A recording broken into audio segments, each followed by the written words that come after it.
The recording is now up, which means this is your host, Kazar Rospel, as well as the rest of the tricksters of the trade, here to bring you more Phoenix Wright Ace Attorney trilogy. Starting with the first game, we are currently on Rise from the Ashes, the fifth case of the first game, and hopefully getting anywhere near the end. Rising from the ashes? That sounds like something the Phoenix would do.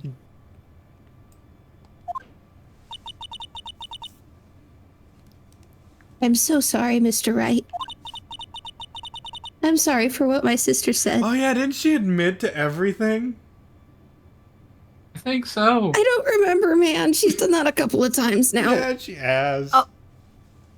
She admitted to forging evidence. Oh, there she is. Oh, hello. Drastic crimes require drastic measures. That's just the way it is. We did what we had to in order for him to get the verdict he deserved.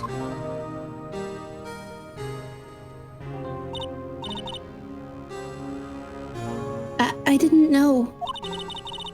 I never knew that the SL9 incident was just another name for the Joe Dark killings. Sounds like everyone's heard about these killings, but me. Lana wanted Dark convicted so badly. That's why she used me. That's why she used what happened to me. What do you mean, what happened to you? It's all there in the file.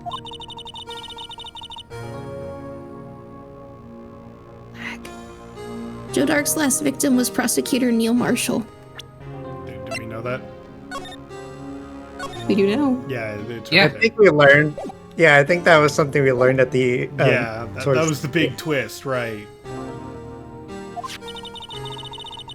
When he murdered Officer Marshall's brother, he left behind an incriminating piece of evidence.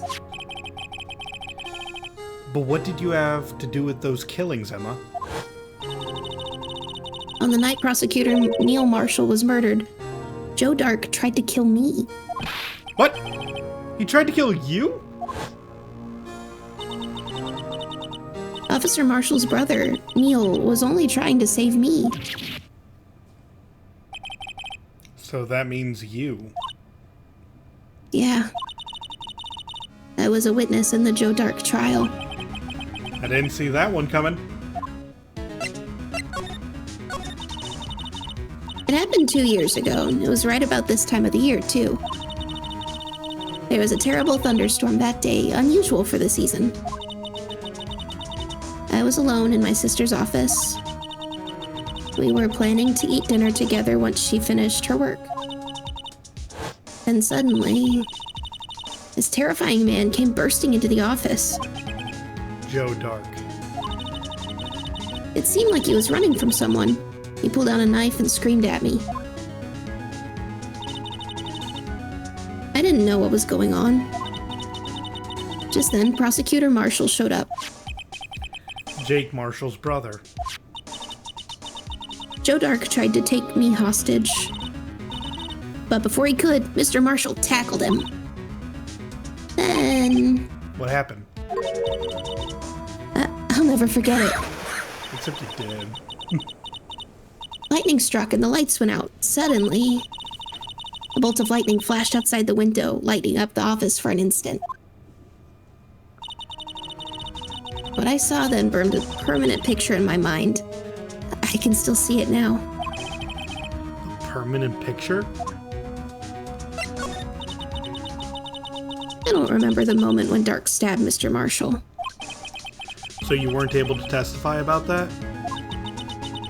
No, I was only asked about when I was attacked. That must be why she made up the crime. Made it up? You mean provided bogus evidence? The prosecutor's office wanted that guilty verdict so badly.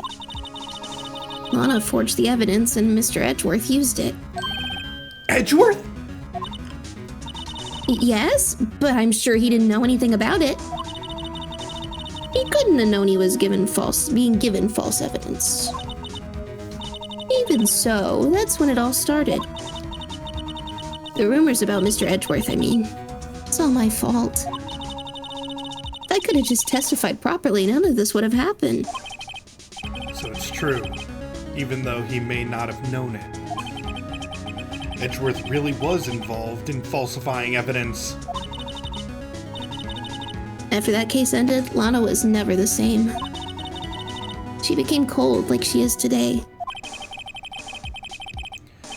She must not have been able to face up to what she did, especially not to Emma. What did you see in the instant that crime occurred?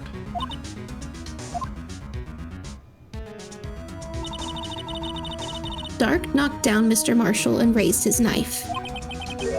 Neil Marshall was stabbed right in front of this poor girl. I don't remember what happened after that. Apparently I passed out.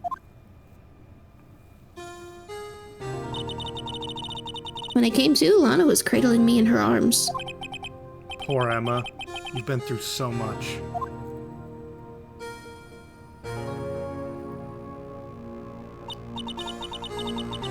I couldn't bring myself to testify about that instant. I tried, but the words just wouldn't come out. I drew a picture, but it wasn't any good. 2 years ago. You must have been 14. That's understandable. And math.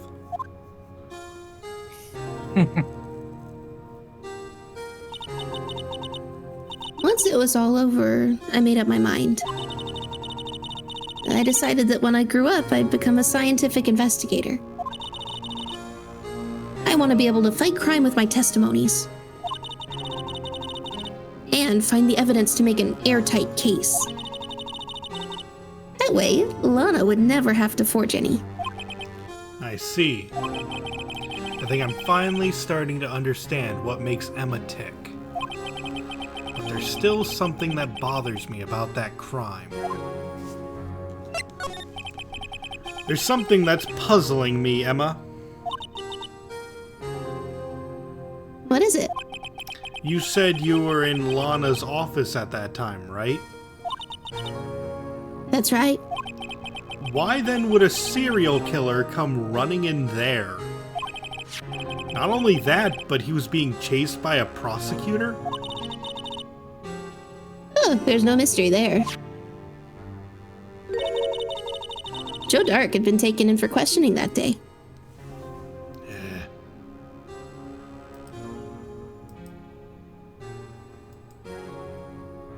Sorry. You? No, I was taking care of a bot in chat. Ah, okay. Taken in for questioning? You mean by the police? Of course. This happened at the police department.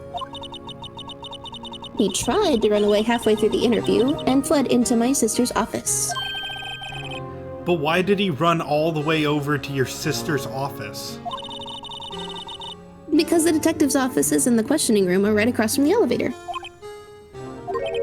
Across from the elevator? But Lana was the chief prosecutor, wasn't she? No, silly, didn't I tell you? 2 years ago, Lana was a detective. She was the best in the entire force. What? That's news to me. After the Joe Dark case, she was transferred to the prosecutor's office and made chief prosecutor. Lana used to be a detective. I better have another talk with her. Does that really matter? Apparently it's crucial. I know. Apparently. So why didn't you tell me? Did it matter? Lana, Mr. Wright, it seems I keep causing you trouble. Falsifying evidence. I didn't think you were the type. Criminals don't mind playing foul. Why should we? but Lana, if you're wrong, an innocent person might be found guilty. Believe me, I understand the risks. Lana. Emma told me about you. Oh? about how you were a detective 2 years ago, and how the SL9 incident was the reason for your transfer to the prosecutor's office. That's right. Could you fill me in on the other details, especially about that unusual change of jobs? I suppose you have a right to know, Mr. Wright. I have a right to write.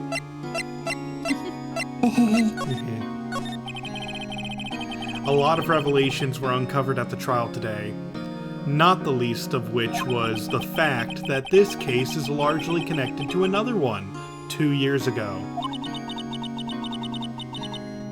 Evidence from that case was stolen as well, though I expected as much.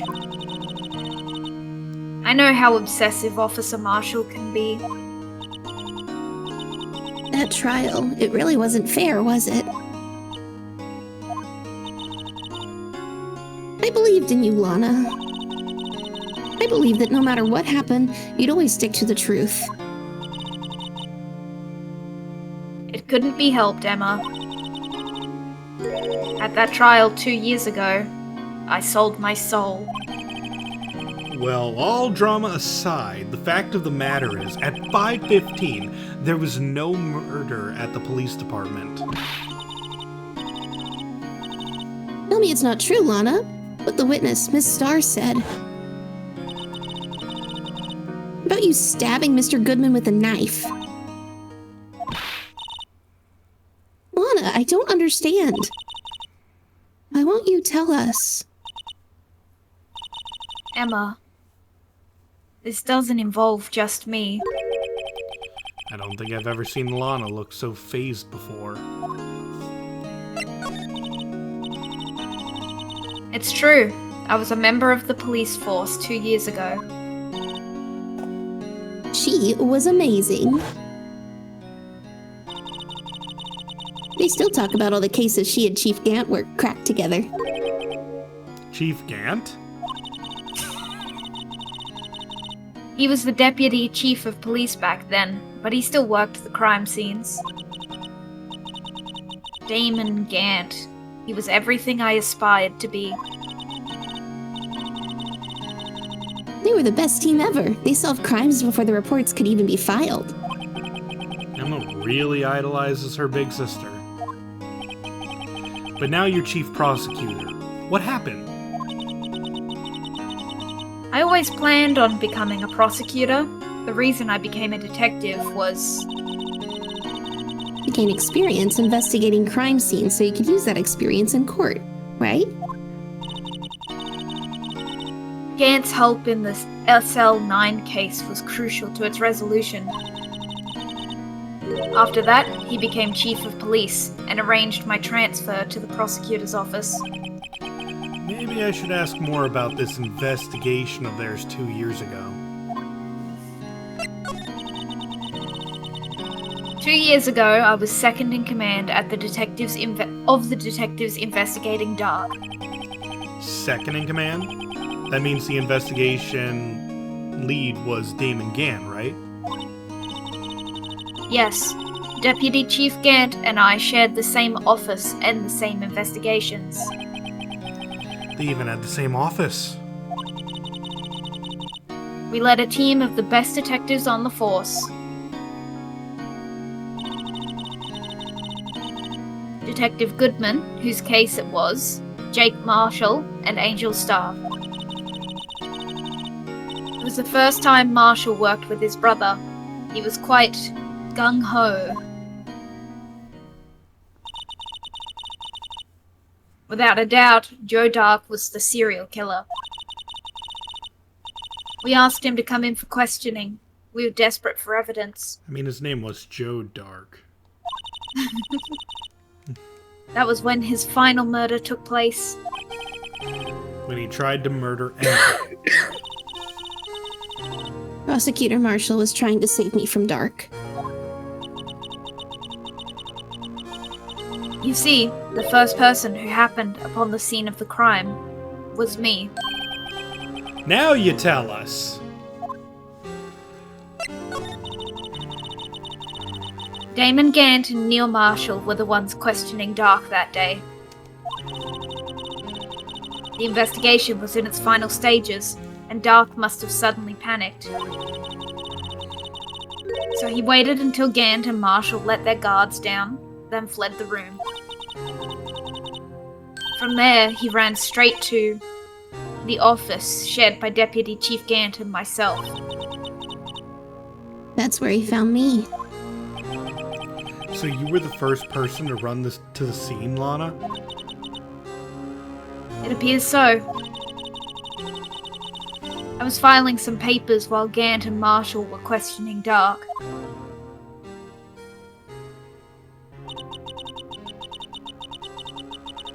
When I returned to my office, I saw 3 bodies on the floor and smelled blood. 3 bodies? Prosecutor Marshall, the victim Emma, who had passed out, And the suspect, Joe Dark. During the struggle, it seems Mr. Marshall struck a final blow before he died. Joe Dark had incurred a minor concussion and lay unconscious. what did you do? To be honest, I panicked. I picked up Emma, carried her out of the room, and just held her. Can't blame her. After all, her sister must have gone through. After that, I placed Dark under immediate arrest. Let me get this straight. You were all involved in the SL9 incident. That's right. Quite a coincidence, Yeah, don't need to look into that any further. It's fine. I don't buy it. What are you saying? There's no way everyone involved in this trial was also involved in that incident. Just by chance. But that case was solved 2 years ago. At least one person went to extremes because they didn't believe it was truly solved. Officer Marshall. Yes, his actions came as a surprise to me as well. Ever since his brother died, he's changed completely. I guess he wasn't convinced with the ruling against Joe Dark. Life doesn't end with the closing of a case. No, it's more the stab wound. Everyone has to live the rest of their lives with their memories. That case just might not be over yet. Emma was assaulted by Dark at the police department, right? Yes, in the office that Damon Gant and I shared. The office that Mr. Gant now occupies by himself, the Chief's office. Maybe we should have a look at the Chief's office, the site of the final SL9 murder. Yay, new location, bye! Yippee! Have fun in the police station. In custody. I don't see Detective Gumshoe anywhere. Things seem kind of quiet around here today. You're right. The Chief of Detectives seems the same, though. Why don't we go look for some other people to talk to? Right. We can come back here later. I mean, I did...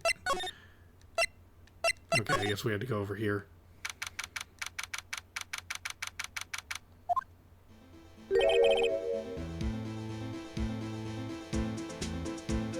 Isaac? Isaac. Yes, I heard. Howdy, Bambina. It's been a while. Oh, Mr. Marshall. I never thought things turned out this way when I woke up this morning. Que sera. You never know where life leads you, eh, Bambina? It's Sarah. Sarah, bud. Whatever It's will be, Sarah. will be. Should have known my luck had run out when old Billy dried up this morning. Billy? Must be his pet cactus. Say, where are you headed? just over to the prosecutor's office for a little interrogation. It's a voluntary appearance, but we all know I won't be coming back. Sorry, but you can't go in the evidence room today, partner. Mr. Marshall, why did you do it? Why do prospectors head west? If ever there was a case I needed to know the truth about, it was that one. Before you turn yourself in, Mr. Marshall, would you mind telling us exactly what happened? Looks like I won't be getting a steak lunch today. Something was fishy about that trial from the beginning. It wasn't just me, either. All the detectives thought so. What do you mean, fishy? Some of the facts reported were inconsistent with the evidence we found. For example, the murder weapon. The murder weapon? You mean that switchblade knife with the broken tip? That was Joe Doc's, alright. But in the initial autopsy report, a question was raised. A question? The blade of the knife was not a perfect match with the wound the victim sustained. What does that mean? It means there was a good chance that knife was not the murder weapon. However, in the report that was finally submitted, that possibility had been erased. Could the facts have been concealed with forged evidence? That case left behind scars on all of us. The scars that the SL9 incident left behind. I got the looks, but he got the brains. He was one of the best prosecutors around. I just made detective when it went down. It was our first case together. How old was he? Your brother? Oh, gracious.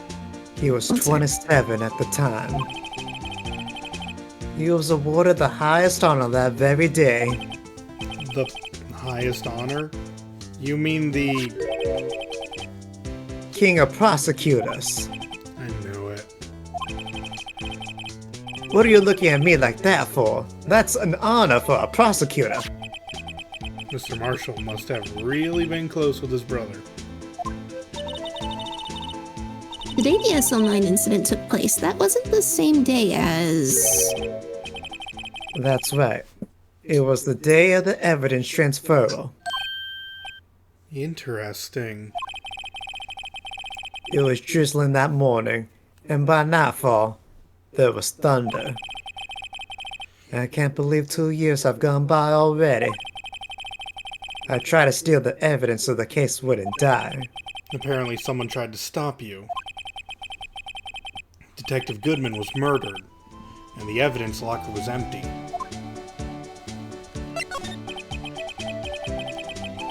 Thing going on behind the scenes in that case. We all knew that later. Every detective involved in that investigation, save one, was taken care of.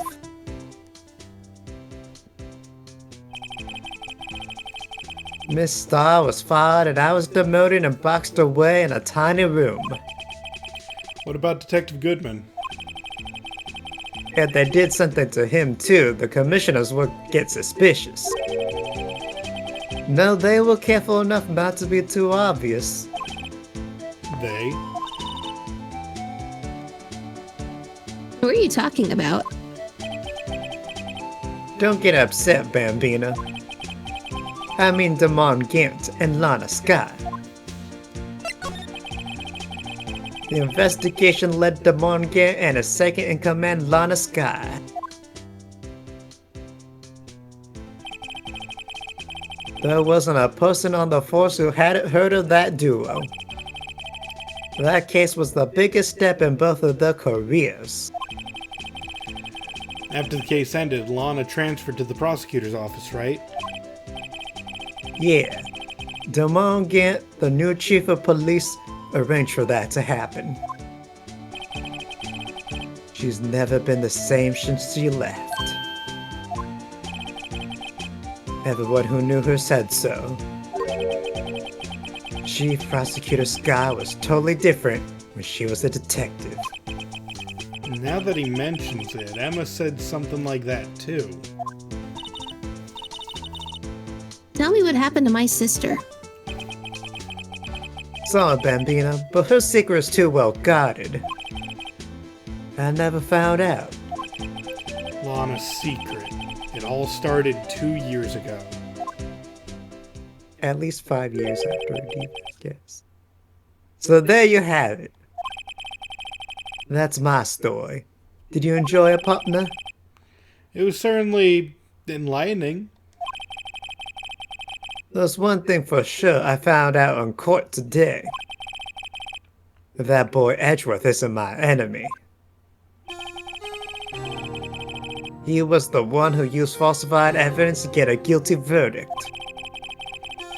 Someone else was the one who gave him that evidence and planned everything. That someone is Damon Gant. Don't believe me? Well, I don't blame you. I won't even be a patrolman after today. Oh my. I don't know why I was surprised by that. Too bad I won't be around to work with you. When you become a real scientific investigator. Adios, Bambina. Well, And he's no gone. steak lunch for me. Oh, back to the judge for you. No one's here today. Not even Miss Starr, thank goodness.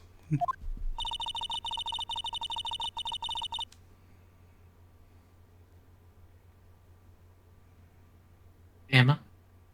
There's probably lag. Sorry, I was muted. My dog was barking. Oh. Everyone's probably busy looking into what exactly went down in the evidence room. That must be where the detectives are. But we proved in court today that on the day of the crime, no one was murdered in the evidence room at 5:15 p.m. Yeah, I thought we were finally making some headway in our case. But instead it looks like we just ended up making Lana look even more guilty. Oops. Hang in there, Lana. I've got to find all the answers by tomorrow.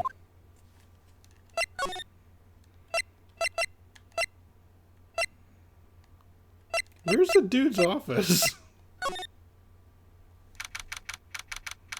Do we have to leave from somewhere specific? Yeah, yes, that's the way the first few Phoenix Wright games work. Yeah. Mr. Edgeworth isn't here. Maybe he's being questioned by an inquiry committee? He took a real beating in court today. Yeah, with Lana admitting to falsifying evidence 2 years ago. I guess we'll just have to come back later. Okay.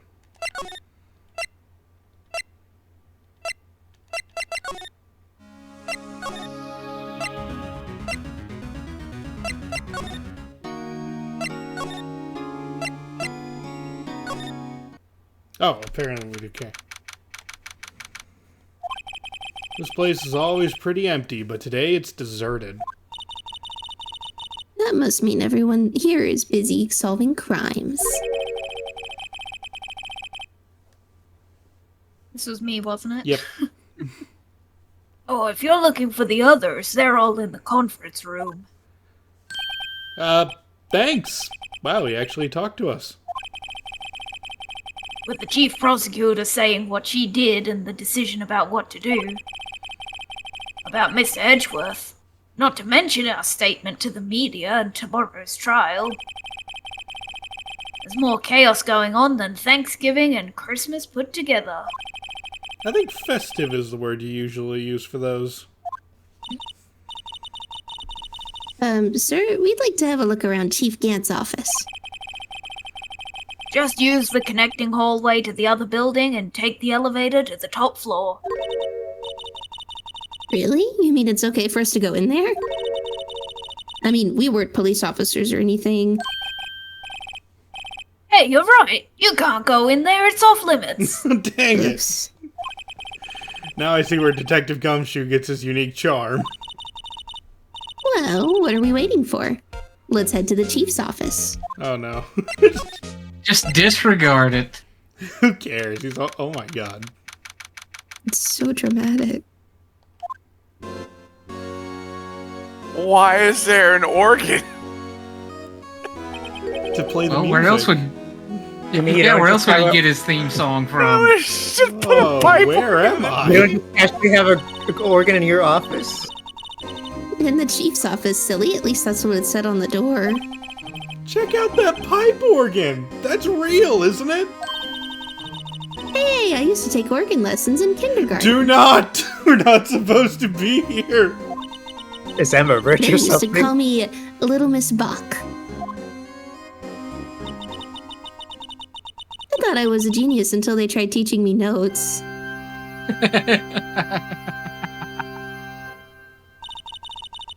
I never could remember where C was. Brad, Right. That's someone too. change costume. Hold on, I'm not in the right costume, huh?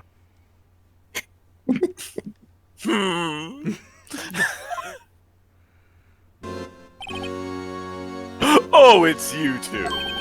Chief Gant! He put that paper he was reading in his desk. Probably not important. So, righto. Have you been swimming lately? No, I haven't. I've been kind of busy lately.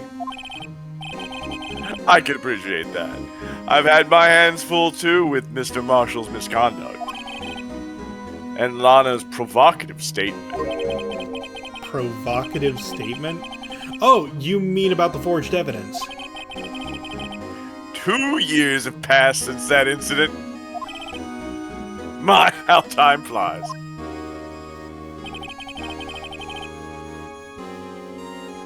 Oh, see that big picture on the wall over there?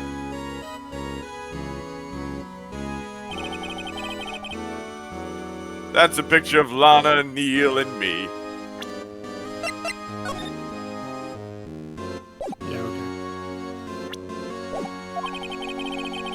So this is Mr. Marshall's brother, Prosecutor Neil Marshall. We took it to commemorate our work together. Something's not right with this picture. I don't know what it could be. I can't quite seem to put my finger on it, though. It doesn't have a sword. Well, I mean, it does have a sword. Ours doesn't have a sword. There's 2 swords in that picture. There are?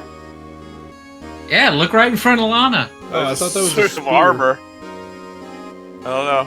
It might be a spear. I have no idea. Maybe. It's pointy. Yeah, it's pointy. Sharp even. Yeah, I'm sure this won't be important at all.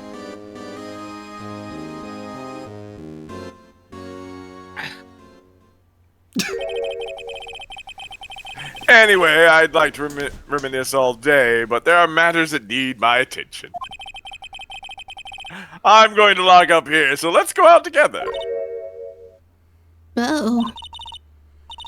But this office? It was a crime scene 2 years ago, wasn't it? Yeah, see, there's the knight in the background. Is it even holding it? I don't even know what that... What is that weapon? Yeah, that's, I don't know. It's got Well, a it small might be a dagger. It's just... Yeah. That case is long since been over. There's no need to investigate anymore. All the same, we'd still like to have a look around.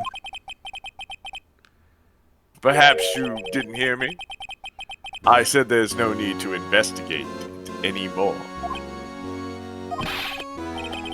No! Hurry up and get out. I have a meeting to attend.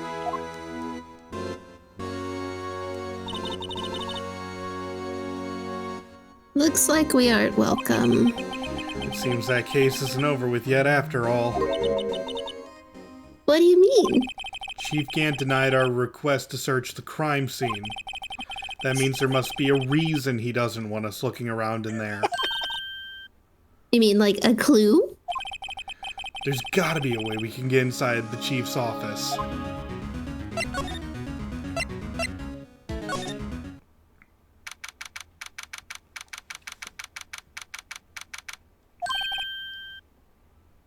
God, I got... Hey, Switch costumes red. There you go.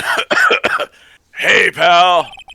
Detective Gumshoe! Aren't you supposed to be in a meeting? I'm, just taking a breather. My feet hurt. from sitting so long? Actually, from serving everyone coffee. Sounds like Detective Gumshoe's still out of the loop. Say, have either of you seen Mr. Edgeworth? Edgeworth? No. Why do you ask? He's under fire from both the police department and the prosecutor's office. Also, Callie's in chat saying, the police mascot still haunts me. It haunts us all! I love him. You be nice to the blue badger. That's the prototype Oh, in the with the blue background. No, it's still, Oh, yeah. like, even this one is still horrifying. He is friend-shaped, okay? He is not friend-shaped. Look, There are he the is hand much, marks of someone trying to get away from it. he is much better than the one that is currently behind Agent Gumshoe. Detective Gumshoe.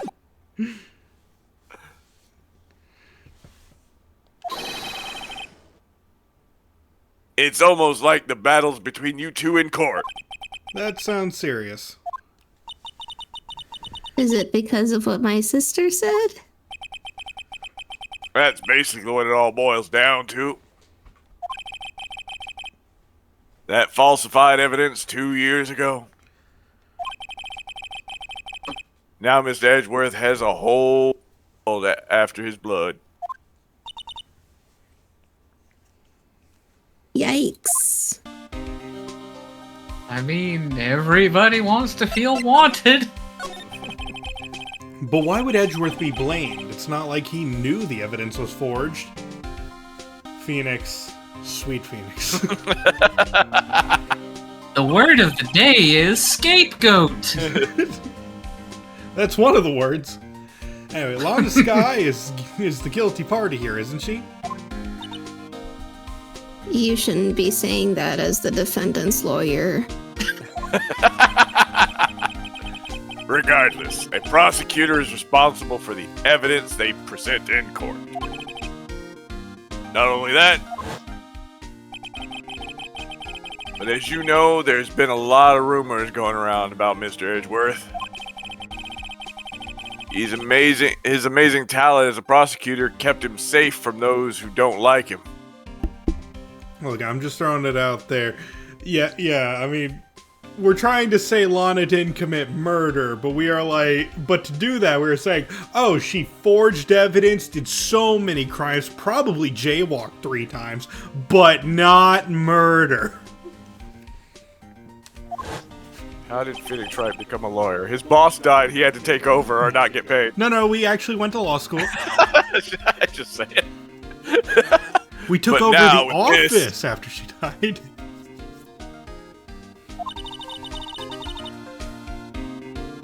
Are there really so many people who hate him? In our world, only those with talent rise to the top. Ha! Mr. Edgeworth not only has that, but he's young. There's no better recipe I know for making enemies. Slurp, play generic police. Slurp. Isaac, play generic police. Generic police. How do you make I'll generic do it. police sounds? Hey, Dick, keep up the good work. Yes, sir. Let's go out for lunch again sometime. My treat. Yes, sir. You gotta take me back to that joint sometime, okay, Dick? Yes, sir. Seems like you don't have any problems with enemies. Yeah, well, I'm careful not to stick out. Anyway, I'm a bit worried about him. Under all this pressure, I'm afraid Mr. Edgeworth just might crack.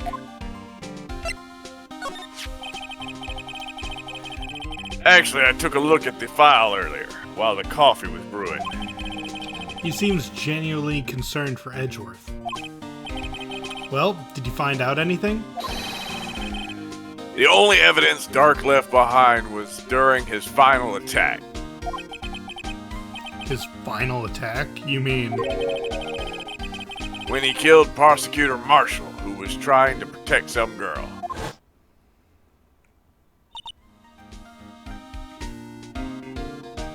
Me. It seems Detective Gumshoe never realized Emma was the girl. Looks like he doesn't realize it now, even though she said it, too. Well, he Just only sitting there has a chuckling. case file that says girl. That's when he left the most incriminating evidence of all. Well, what was it? Let's see, I think it had something to do with the murder weapon? Oh, I forget. Look, it's all written somewhere in here, okay? His powers of recollection never fail to impress. Thank you, Brad. Maybe we should show him the murder weapon. You can do that by pressing tab. Dang it! Might jog his memory. Alright, here is murder weapon. About this. Hey, is that? It has a tag Has a attached to it with the label SL9 incident on it. I believe this would be the broken murder weapon you were speaking of. What are you doing with that? I have no idea, to be honest. Anyone remember? They found it. We Wasn't that in? stole it from the crime scene. Oh, Yeah, that's wasn't right. that in the? It was in the car muffler. Oh, Yeah. Oh, that's right. We stole it. It was in the muffler. Mm. Yep. Ever since that case was closed, that knife's been locked away in a locker. On the day Detective Goodman was murdered, this suddenly disappeared from the locker and was found in Mr. Edgeworth's car muffler. That's it. Now I remember what incriminating piece of evidence was. When you showed me that knife, it all came back to me. Well, what was it, Detective? Quick, before you forget again. What was what? Oh, dang it! No, we didn't get to investigation dialogue yet. This knife. It was Joe Dark's, wasn't it? That's right. We traced it back to the store he bought it at. Plus, it had his fingerprints on it, too. But no one actually witnessed him using it to murder anyone, right? That's where his luck ran out. When you take a good look at the knife, you see it's broken. No. You don't have to take a good you look. look to really notice hard that. and really close at it. You need a trained eye to notice, but... yeah, well, anyway. Take a guess at where the broken off tip of the knife was found. That's what finally did him in.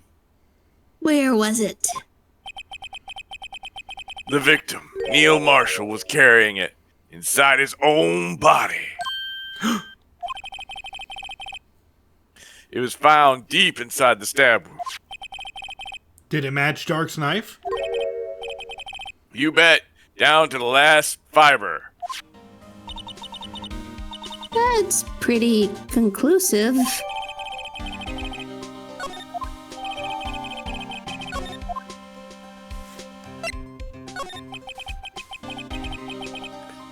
Joe Dark was 42 at the time of the crime. He was just your run-of-the-mill businessman. Except he murdered people.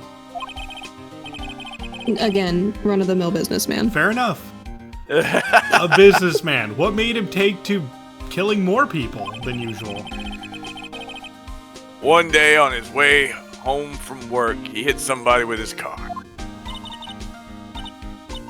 With his car? So it was an accident. An accident, yes, but it transformed him into an animal. I shouldn't laugh, but there's something funny of in for a penny, in for a pound. Oh yeah, wait till you hear the rest of this story. An animal. He killed a man that witnessed the accident. But Oh God! but He I'm killed him not walked pre- by I'm not it just so pressing he killed him too. I'm not And pressing anything. The jogger came across the scene and killed him as well. Finally, Is turned there- himself in. Is there a way to view the record? Unfortunately, not And what in was this said? game. Oh my God! It just flew by. I was like, I didn't He expect did it a good job either. keeping up. The TLDR was that he hit somebody with his car in an accident, killed a man that witnessed him doing that, killed a woman that witnessed him killing the man, and then killed a jogger that witnessed him burying the bodies, and then killed a kid who just happened to be walking by. then finally turned himself in. A little old lady who swallowed the shoe kind of accident. And it's one of Yeah, swallowed a those, fly. well, the turning himself in is also pretty funny to me because it's just like, I know. you know what, officers, got my fill. Look, I'm tired. I can't keep killing anybody over this. This I did this it. keeps happening. I am so bad at this. Lock me up, I am a danger to everybody, including myself. Seems he was a pretty careless animal. Of course, this is all conjecture. There wasn't a single shred of evidence. How the heck? So he turned Because he himself killed all the in. witnesses. So yeah, I know, but it's, killing that many people, like almost at random, essentially, without leaving any evidence. It's not premeditated. right? It's hard to track. Yes, but in the middle of his questioning, he fled and murdered his final victim. Prosecutor Marshall. That crime was witnessed by someone too, but luckily, Dark was arrested on the spot. It's really funny because then he would have had to kill Emma, which he'd have to kill Lana, which he'd have to kill again. He'd have to kill Yeah, the entire police station before he was done. Yeah. pretty much. No, and then the taxi driver outside looking in, and then he just goes out on the street and just keeps going. Oh boy, here I go killing again.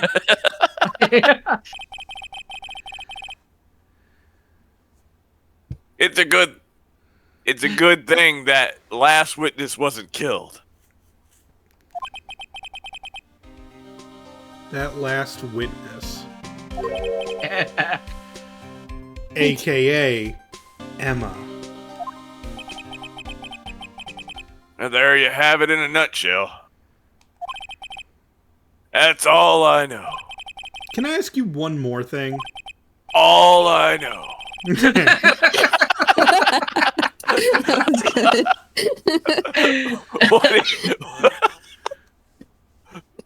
What is it? If it's money you need, you should ask Chief Gant. It's not money, but it does concern the chief. His office is a crime scene, right? It's where prosecutor Neil Marshall was murdered. The chief's out now and his office is locked. But we'd like to have a look around if that's okay. We have to say it very slowly for him.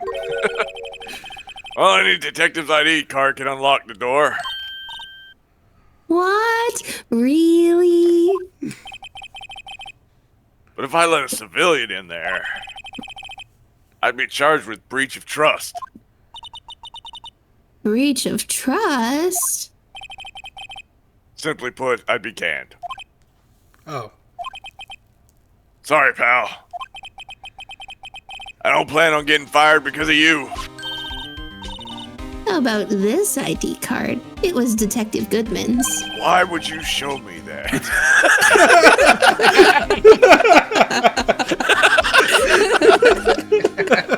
We have fun here.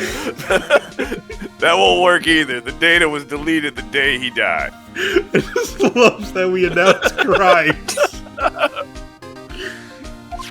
Stop just showing people things. Stop just Oh. telling the police that you're gonna commit a crime. So in other words, Gumshoe is our only chance of getting into that office. I mean, we could steal other people. No, I shouldn't. We should not do more crime. I bet That the would Blue also Badger be will crime, listen. though. I wonder if there's something we could show him that would make him change his mind. The Blue Badger. The Blue Badger. It would be Show him Blue the Badger.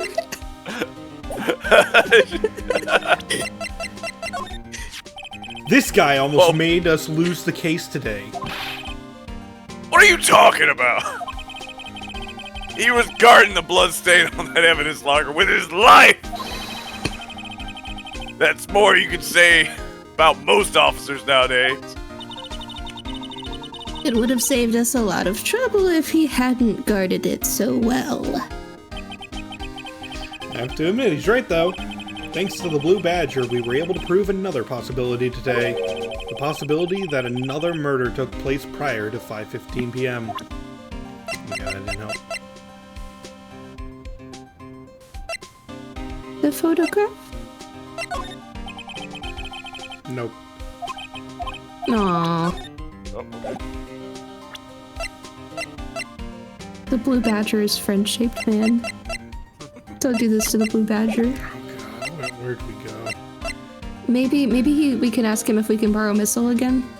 No, we can't get Missile. Oh. Okay, so what do we need to present to him? Something to convince him to. Is it the autopsy report? No. Maybe let's see if Edgeworth is back in his office. Oh, that's fair. We can look If around. it's related to Edgeworth, Gumshoe will probably do anything for him. That's true. Oh, someone's here. Gumshoe's there again. I wonder if Edgeworth is back yet. There he is. It looks like he's writing something. What are you doing here? He sure was quick to throw that paper on the floor. Tough day in court, huh? I've had to live the past 2 years with rumors flying around. What's another allegation to me? Cheer up, Mr. Edgeworth. I'm rooting for you. That's Edgeworth for you. That's Edgeworth. Ba-da-ba-da-da. Okay. Always trying to hide his real feelings. So, what do you want? Unlike some people, I don't have all day. Also, do you like Artman's accent, or are you making fun of it? People in chat are talking. I mean, I'm technically a high school student. I should probably be in class right now. It's me. I'm just going to grab this. Wonder what he was writing for. Come on, Mr. Wright. Let's take a look. Are you crazy? Edgeworth is sitting right there. Just distract him. I'll check it out. It was all about Listen, doing crimes in front of people all the time. She and Mia, man, between stealing burgers and stealing papers. Hey, Edgeworth. Is that Detective Gumshoe out the window there? Oh no, he's falling to the ground! Hold on. First, let me see what the girl's doing crawling around my feet. Oh my He goodness. didn't even look. Shining your shoes. What? Letter of... If you're having trouble reading, I'll read it for you. It's a letter of Raspel. It says, Letter of Resignation. Resignation? Edgeworth, you don't mean... I'm tired, Wright? Mood. I feel as if something inside me has died. Oh. Well, Mr. Edgeworth, None of it is your fault. I know the path I've walked. You don't need to tell me. And the path I've walked hasn't been a just one. I can't forgive myself for what I've done. And no one else should forgive me either. Uh-oh. I think he's serious. Mr. Wright, please, you have to do something. This letter of resignation. I wonder if I can use it for anything. Leverage. Alright, Edgeworth, Gee, I I just wonder. want to leave. And I'm taking this little piece of paper with me. Oh, oops. dang. Oh, it's this again. That was Would either of you care for a quarter pound of roast beef? Actually, yeah, that sounds good Actually, right now. yes. Same brain cell. Miss Star! I guess she's out of lunches. What are all those? Are they all roast beef? Yes. Yeah. You certainly are the curious sort, aren't you? Are they all roast beef? You're asking too many questions. Kind of like the first person who sucked a cow's nipple to discover milk. Still, I never thought you'd go taking up that case from 2 years ago. Things Max did not expect to say today. Nope, they're called udders, babe. Girl, There's a reason we don't say it like that. If we're getting technical, it's called a teat. Don't think I would want to say that either. I'm gonna be real with you, bud. everyone in this trial was involved in the SL9 incident. Not only that, but the murder occurred on the very day the evidence from that case was due for transferal. It can't be attributed to mere coinky-dink. Aren't you forgetting something? Like how to Probably. pronounce coincidence?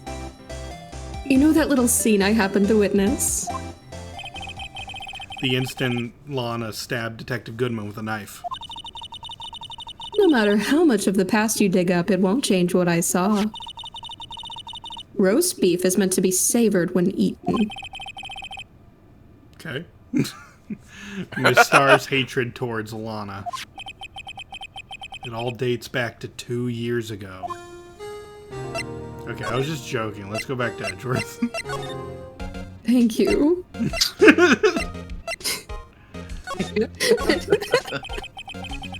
There's no excuse for what I've done.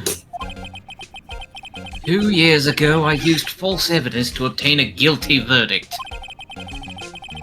That's what it all breaks down to, and nothing I do can erase that fact. But you didn't know, did you? I mean, that the evidence was falsified. Police department and the prosecutor's office share a bond of trust. If that bond is broken, we stand to lose everything. Police department's error is my error, my responsibility as a prosecutor in charge. That fact remains the same no matter what excuses I might have. Mr. Edgeworth, I take pride in my work. So tell me why. Why has it all come to this? Even Edgeworth can't keep this kind of emotion bottled up. Okay, let's go back to the other place. Yeah, don't make me say I'm just it. gonna Oh, break good this gracious. Joe Dark. That's a name I'll not soon forget. Okay. Oh, Q's chat's going off. It's probably still about the cow stuff. No. It is. Brad's throwing stuff in there too. I was like, I'd like to imagine that Edgeworth was just sitting in his office monologuing the whole time while y'all stepped out. Yeah, I like to imagine Phoenix sprinting to the garage and sprinting back to Edgeworth. Edgeworth still He was- monologuing. Edgeworth stood up and he turned towards the window to see if Gumshoe really had fallen down outside, and he just didn't turn back around to see that they had left and come back. We trailed him for half a year. Oh, the pressure. Still, I don't think I was ever more alive than I was then. Those days were steamier than a bowl of hot gravy. Why would you say it like that? Poor old Jake Marshall, though, must have been going through hell. You mean because of his brother's death? They were close, those two. After Neil died, something took over Jake. He became obsessed. Seeing Jake like that made her all the more desperate. Her? Lana Skye. What's it? My sister? The best of the best were put on that SL9 case. Of course, they were led by that legendary duo. We keep seeing this one picture. Lana and Chief Gant?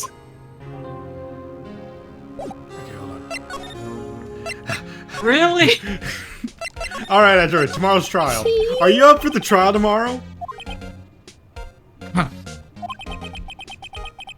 First last year's trial, now this one.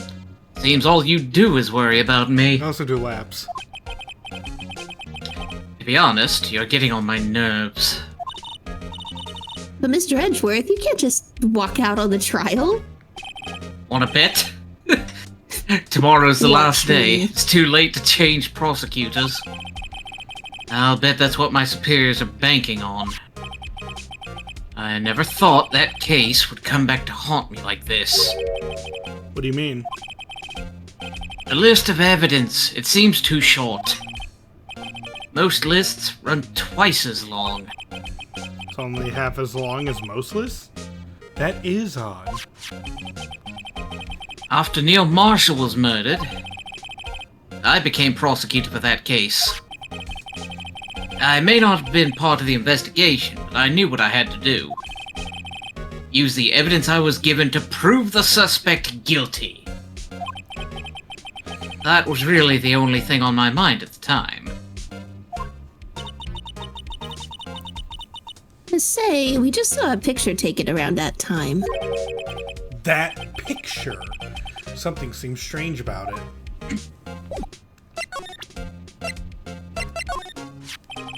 This picture was hanging on the wall in Chief Gant's office. Prosecutor Neil Marshall. He had just started making a name for himself.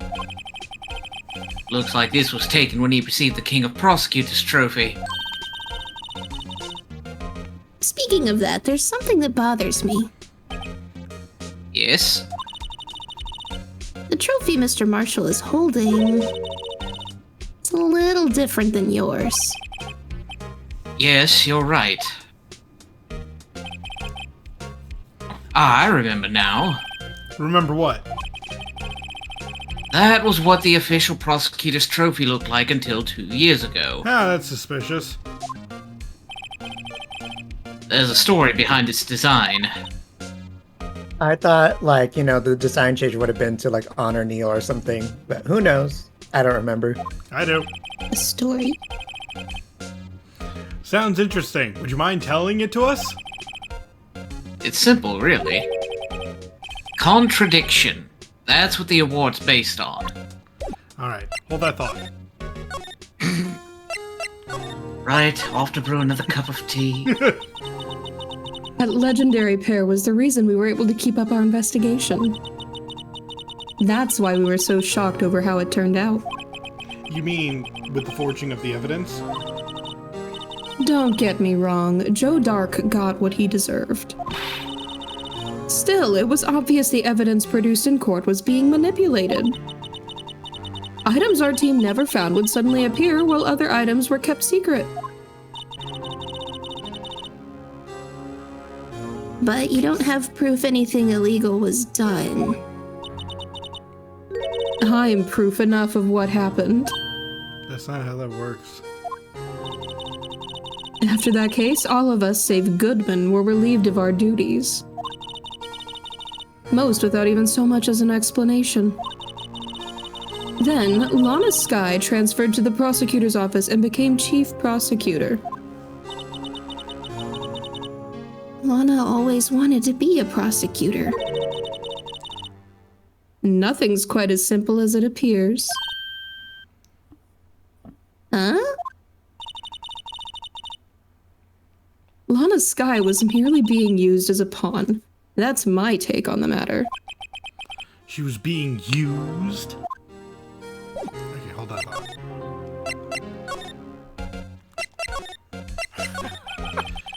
Could you tell us Phoenix again doing about what cardio. happened that day? The day Detective Goodman was murdered? You were participating in a ceremony over at the station, right? I've never cared for ceremonies, but I had to attend that one. Because you were awarded this? Those receiving awards can't exactly skip out on the ceremony. I finished up at the office in the morning, then drove over to the police department. You finished up at the office? Yes, just odds and ends, clerical stuff. I didn't plan on returning to the office that day. That is, until I was asked to take something back. Take something back? This. Oh yeah, Chief Gant asked you to hold on to that, didn't he? Yes, it was a piece of evidence in a case that was closed half a year ago. He asked me to bring it back to the prosecutor's office. That's the story we heard yesterday. So you came back here to the prosecutor's office because the chief asked you to? That's right. Okay. Go on, Shu. Yep, leaving. Bye. Damon Gant and Lana Skye. Oh boy, it's that picture again. Gant led the investigation with Lana second in command. They were the best. They solved all kinds of cases together, didn't they? Damon Gant's magnetism in particular was almost unreal. Was he Magneto? His magnetism? By that I mean his ability to attract evidence. He'd produced the most incredible evidence in the cases he handled. Incredible evidence? You mean... Oh yes, there were rumors about him even back then. That was a thought bubble. No one dared confront him though. I take it she's talking about forged evidence. Back then, everyone looked up to Lana. All the detectives wanted to be like her. Really? Max voicing two characters who are talking to each other speak, and also she changes outfits. I do my best. Isaac's had a chance to do it, Q's gonna get a chance to do it, and maybe I'll get a chance to do it later. No, I've relinquished that other case. Later.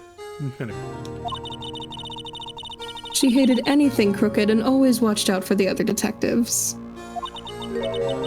That's why she was so concerned for Jake. Mr. Marshall. When Jake's brother was murdered, all felt as if she felt as if she had lost her own brother. If it wasn't for her, I don't think Jake would have ever recovered from his shock. That's what makes it all the more infuriating. Miss Starr. That's why I'll never be able to forgive her. Why did she have to turn so cold after that? We'll find out in a bit. Tell us about a story, Mr. Edgeworth. This award originates from an ancient Chinese tale. In Chinese, the word contradiction is written with two characters. The first means halberd, and the second means shield. Have you heard this story? Me? Oh, sure. Everyone knows that. Why don't you tell it, though, for Emma's sake? Very well. No, I know the story already, Mr. Wright. Long ago in the kingdom of Chu, there was an arms merchant. One day, he presented the king with two items. The first was a halberd he claimed could slice through any shield or armor. The second was a shield he claimed could withstand any weapon. Wait a minute. Those claims contradict each other. Very perceptive. But then again, you've heard this story before, right? Anyway, as you mentioned, the very descriptions of these items discredit them both. When the king pointed this out, the merchant was left speechless. And thus, the Chinese word for contradiction was born.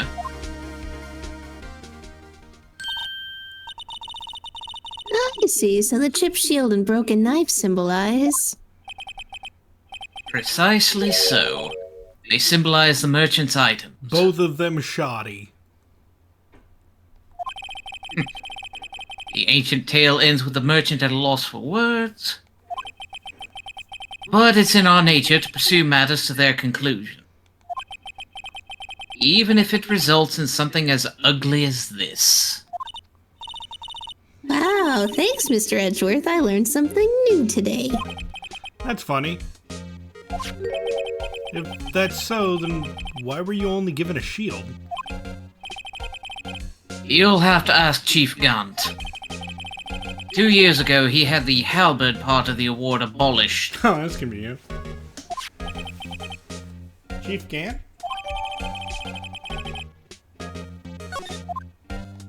I'm sure that's not important. Anyway, let's move on. On your way. And I'm not coming back this time! Good. Lana transferred to the prosecutor's office 2 years ago, didn't she? Yes, thanks to Chief Gant's powerful influence.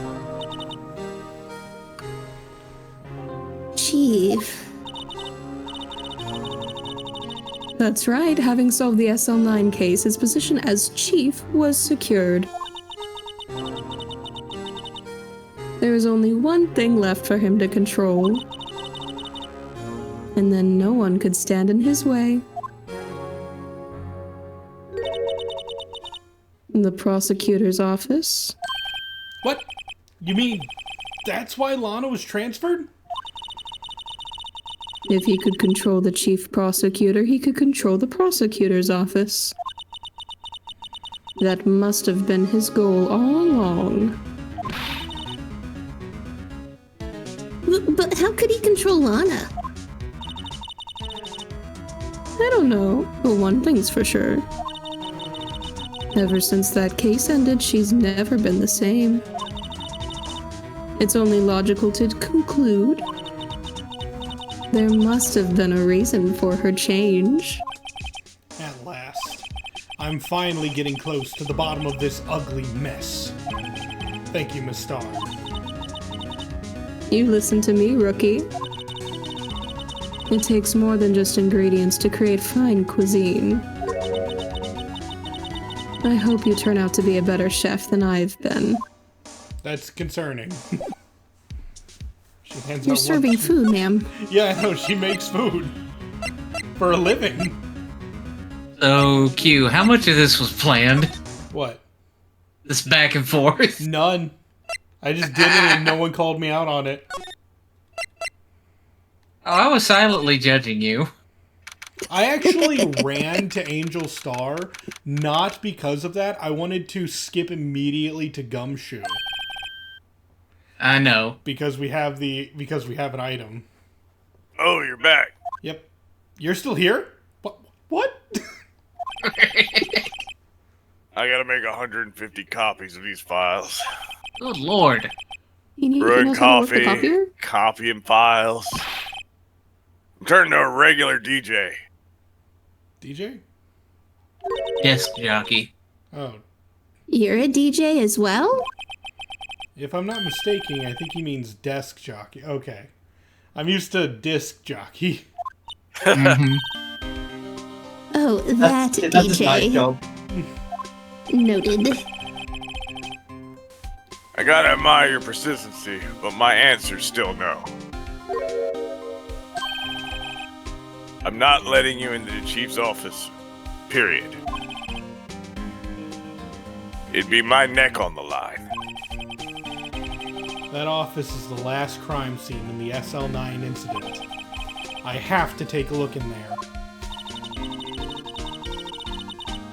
There's gotta be something we can do to make the detective change his mind. He's like, I'd like to see you try. Let's just grumble a piece of paper.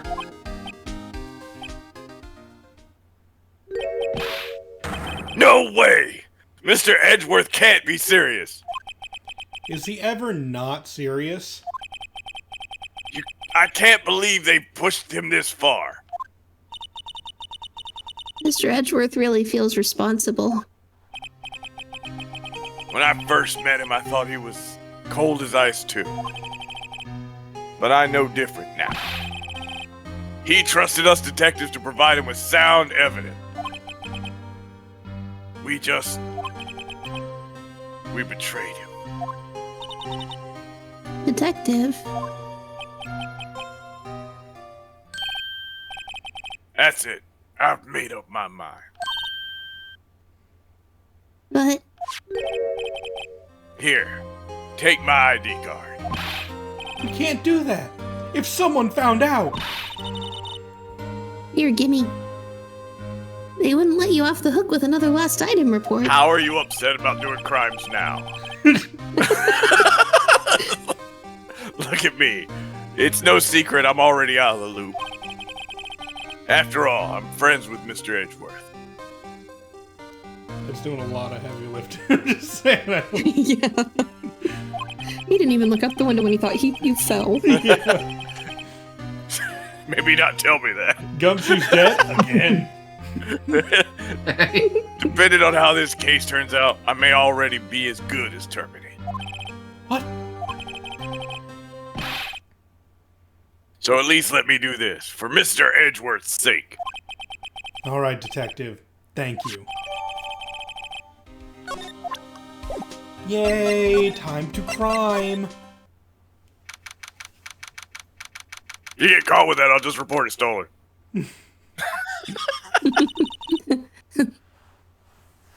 Here goes, Mr. Wright.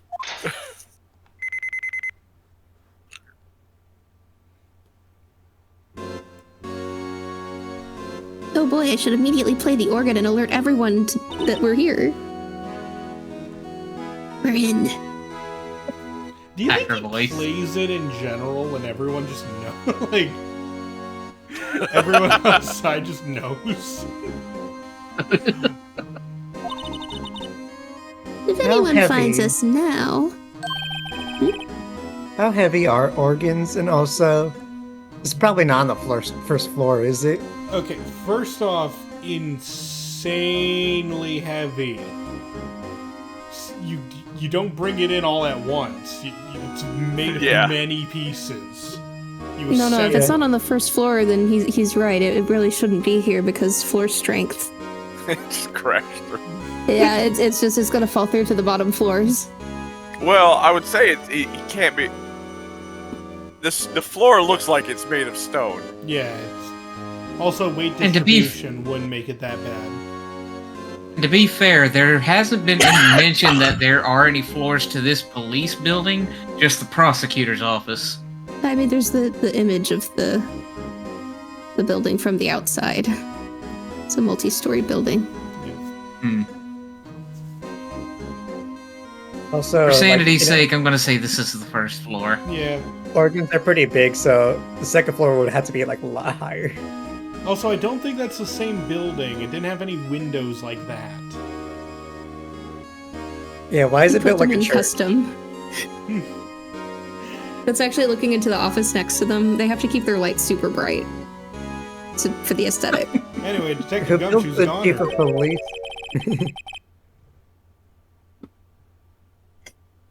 If that happens, I'm counting on you to bail me out. Gumshoe, you weren't supposed to come with us. I know, that's why I wasn't paying attention. I didn't think I'd be here.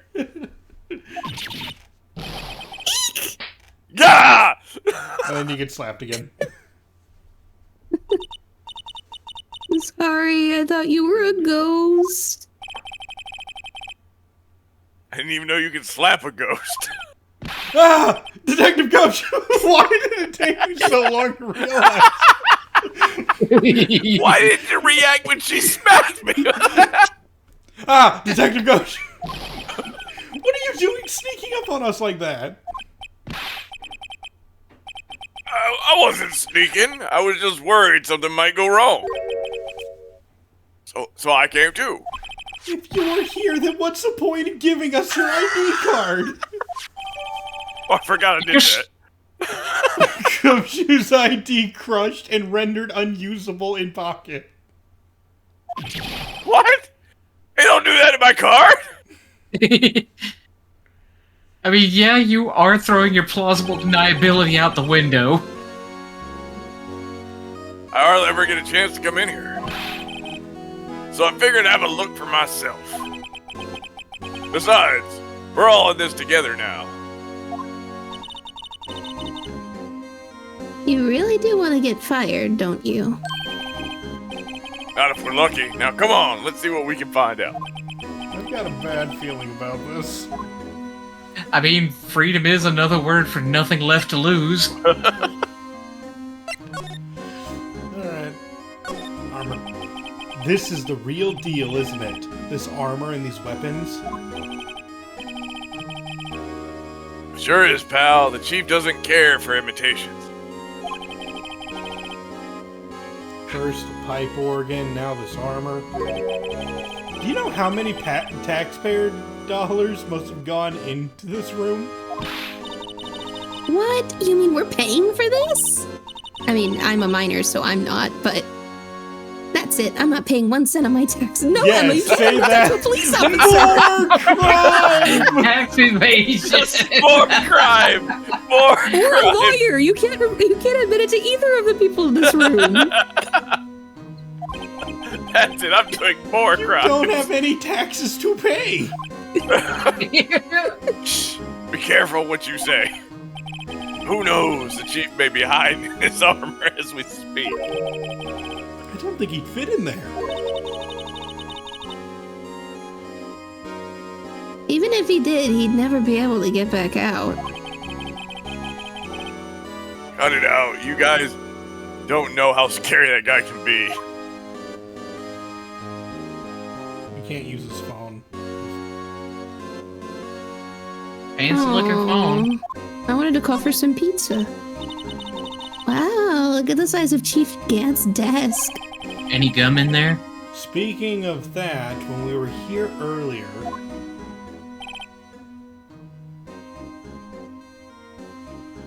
Right.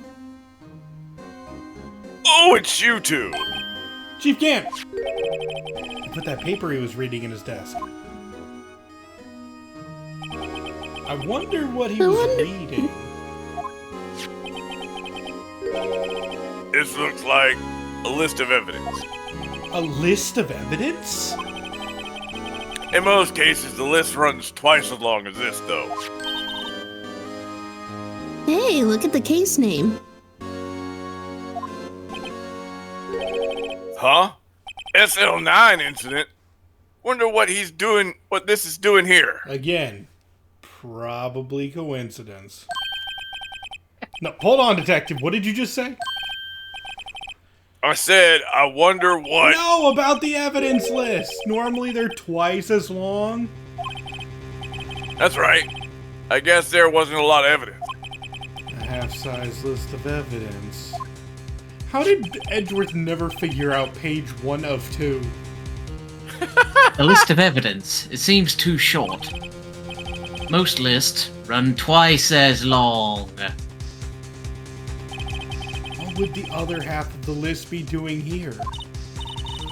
I knew it. The chief must be hiding something about that case. Why don't you just be a copy of the first one?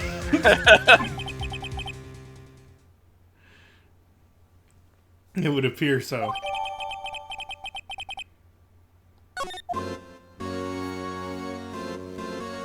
There's more?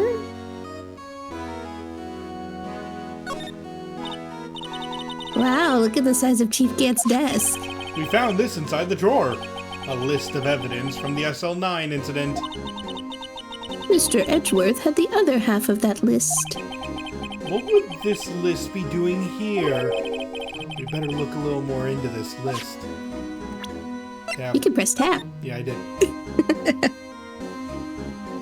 Nothing. Ooh. Rotate about on it the in back? 3D. Oh, Wow! no, that's probably not important. What? Oh, Why is there that's a drawing on the right. Do you Yeah, guys- that's This Emma's important. Do you guys remember earlier, Emma said, I drew them a picture and everything. Oh, She drew it on the back of the evidence. Yeah, why did they give her other paper? I wonder what this is. It looks like someone drew some kind of sketch here. What is it? Did you find something? I can't make it out. I better keep quiet about it for now. Huh? No. It's nothing. Why are your eyes moving about like that, Mr. Wright? I better not forget about this picture. Why can't I tell her? I have already forgotten. Might be traumatizing. It's important! This is a safe, isn't it? very good, Phoenix. Safe. That word is ripe with intrigue. Gumshoe, are you okay? Crime. No. Not at all. Okay, if you say so. It looks like a code needs to be entered in this panel to open it. We're all. Wait, try 1111. A 7-digit number. I think I might just know what it is. Darn it. Do you know what it is? I have a hunch. Oh, I know. Want to try my birthday? It's. No, the birth date wouldn't work. Too I many have digits. a better idea. Here goes nothing. You want to learn what my birthday was?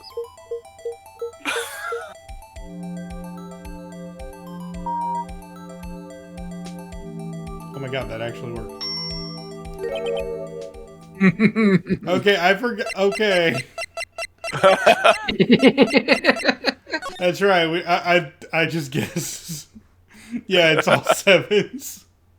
Because the only person we didn't know was at 4:20 p.m. Why would he make it his own number, though? I mean, easy to remember. I really didn't remember that one. I was just like, to be fair, I thought it... Okay, I'm going to be honest. I thought this was Marshall's number. Ah. We did... Bingo. What number did you enter? 7. Whose birthday was that, pal? 7777777. The final ID card number on that record. What? The number of the mysterious executive officer who entered the room that day. You mean 7777777? Wait, how many times did he say it? 1, 2, He said it 6 times. 6? Yeah, I was like, wait a minute, that's not enough. That ID number? I think you're 1-7 shy this time. This can only mean one thing. That's You're stealing Phoenix Wright's ID lines. number. Oh, damn it. It's because he starts opening and closing his mouth. I think he's the one talking. He's breathing. He needs to learn to breathe with his mouth closed. Say, anyone care to look inside? Let's commit more crimes. Yeah, more crime! It That has looks to like be he's okay if the hyperventilating. detective's here. Is there any money in there? How much does he have stashed away? Gumshoe. Look, it's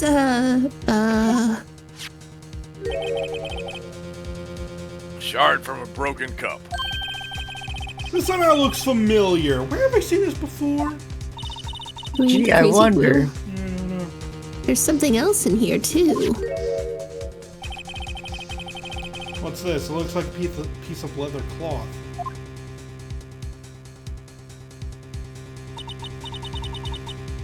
This is a handprint, isn't it?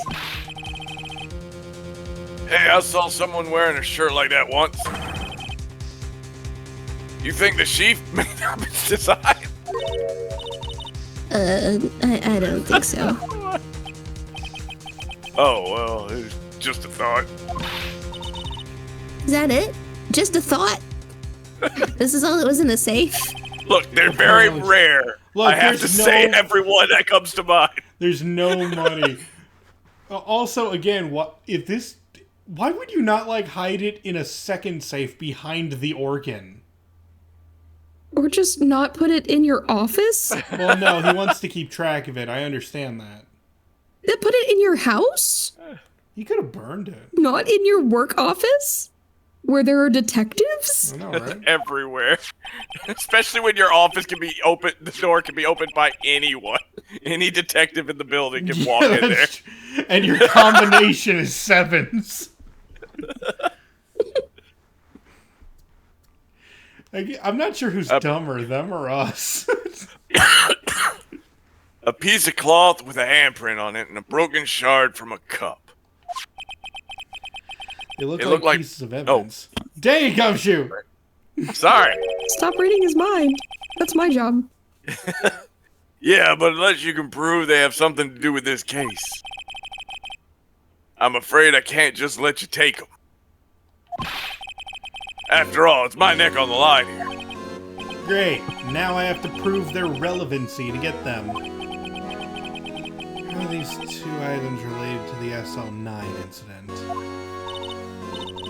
Come on, there's gotta be something we can show the detective.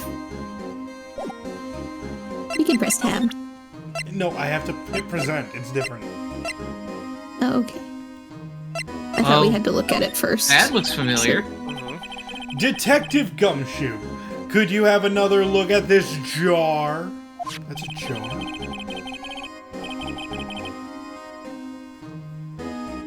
I remember when the three of us were putting that back together. Ah, those were the days. It's kind of early to be nostalgic. It was just yesterday. Wasn't this jar a piece of evidence from that case? That's right. One of the shards had SL9 incident sticker on it. Doesn't this ring any bells? You know, that fragment we just found? You mean this one? That was in the safe? Yes, that one that was in the safe.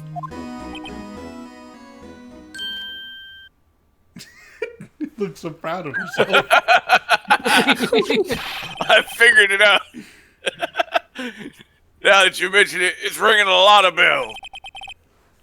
Let's see if it fits.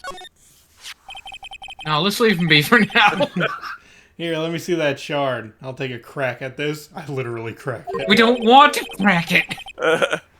Go ahead, pal. Show us what a rookie can do. Mr. Wright, here's some glue. Why do you have that? If I can piece this together again, it'll prove Chief Gant was knowingly hiding evidence. Here goes. I'd rather have an intermediate handle this than a rookie.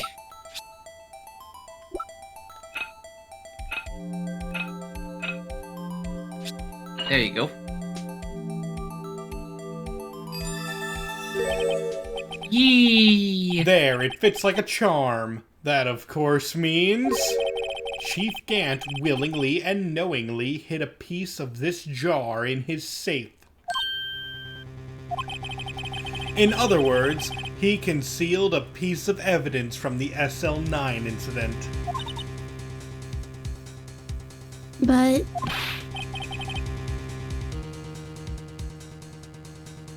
Hey guys, get a load of this. What is it? What is it, boy? This piece you just attached.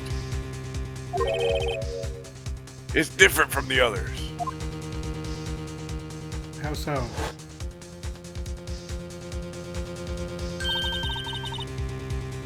there's a reddish line on it.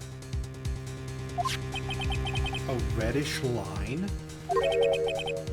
That's blood! I don't get it. Why would Chief Gant hide this in his safe. To hide the blood.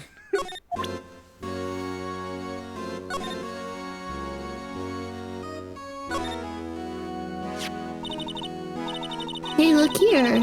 It's hard to make out, but there's a dark red stain here. Looks like blood. This piece the chief has is different, though. Bloodstains on the other pieces are just spots. But this one's a line. Good job, Emma. Did you learn shapes in high school? That's odd.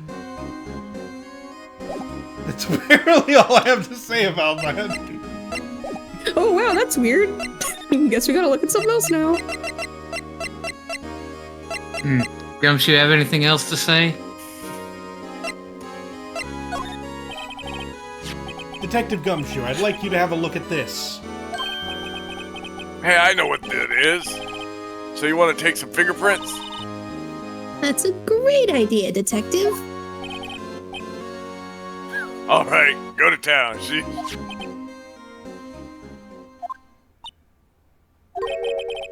What are you doing? Why are you sticking your hand out like that?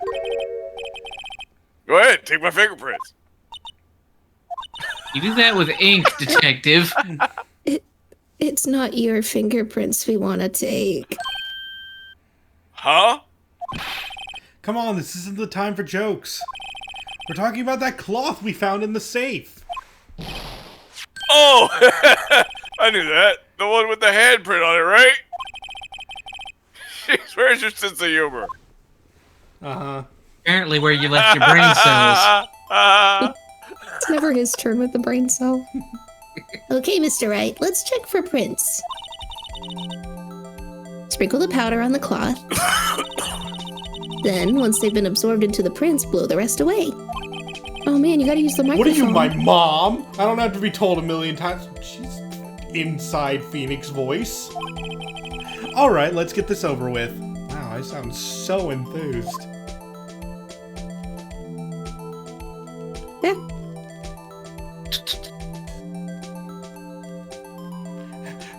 I'm mashing.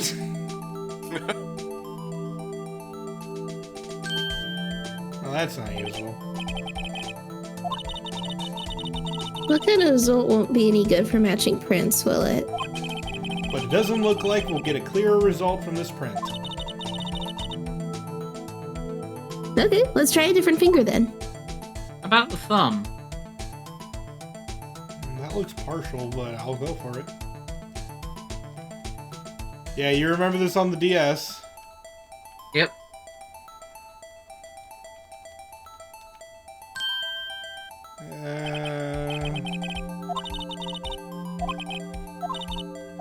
Fair enough. This one Find looks- another finger. This one looks very clear.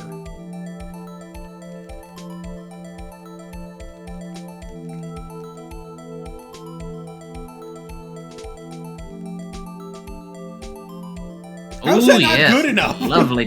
That's a lovely print. I think it's at the bottom.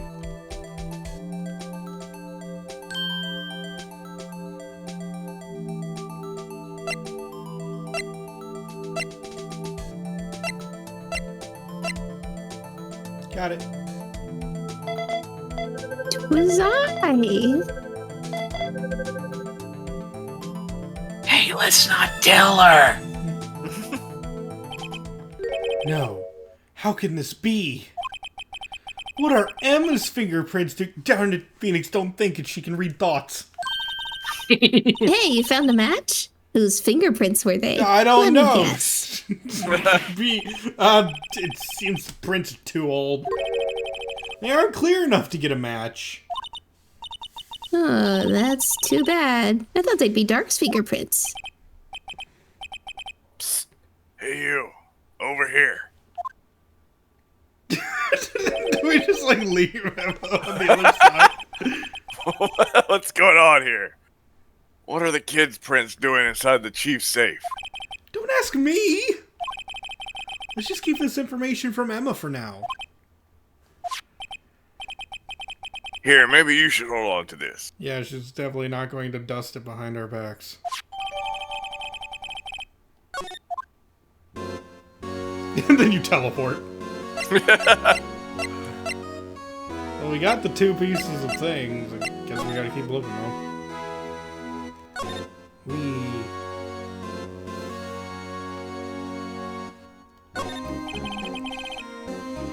These shelves are mostly empty.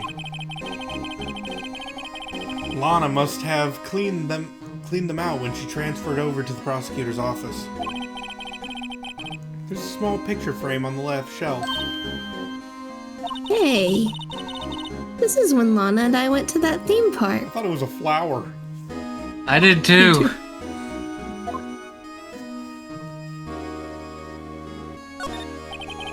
This was Lana's desk. It sure is tidy. Lana's always been a meticulous cleaner. There's not even any dust on it. It's like someone's still keeping it clean. Does Lana ever come back here? No. Weird. Sorry. Chief Gant must still keep it clean in memory of their partnership. They were the stuff of legends were made of. Are we gonna get the picture of him? Does he keep it in memory of her or in memory of the crime?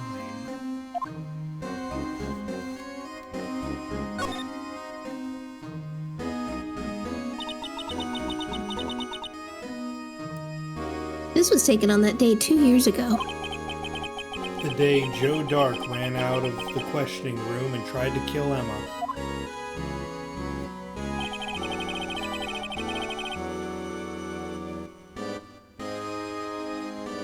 After receiving his award trophy, Mr. Marshall took a picture here. Then went along with Chief Gant to question Dark. I bet he never knew he'd be dead just a few hours later. Gee, you think? Man, I'm cynical today.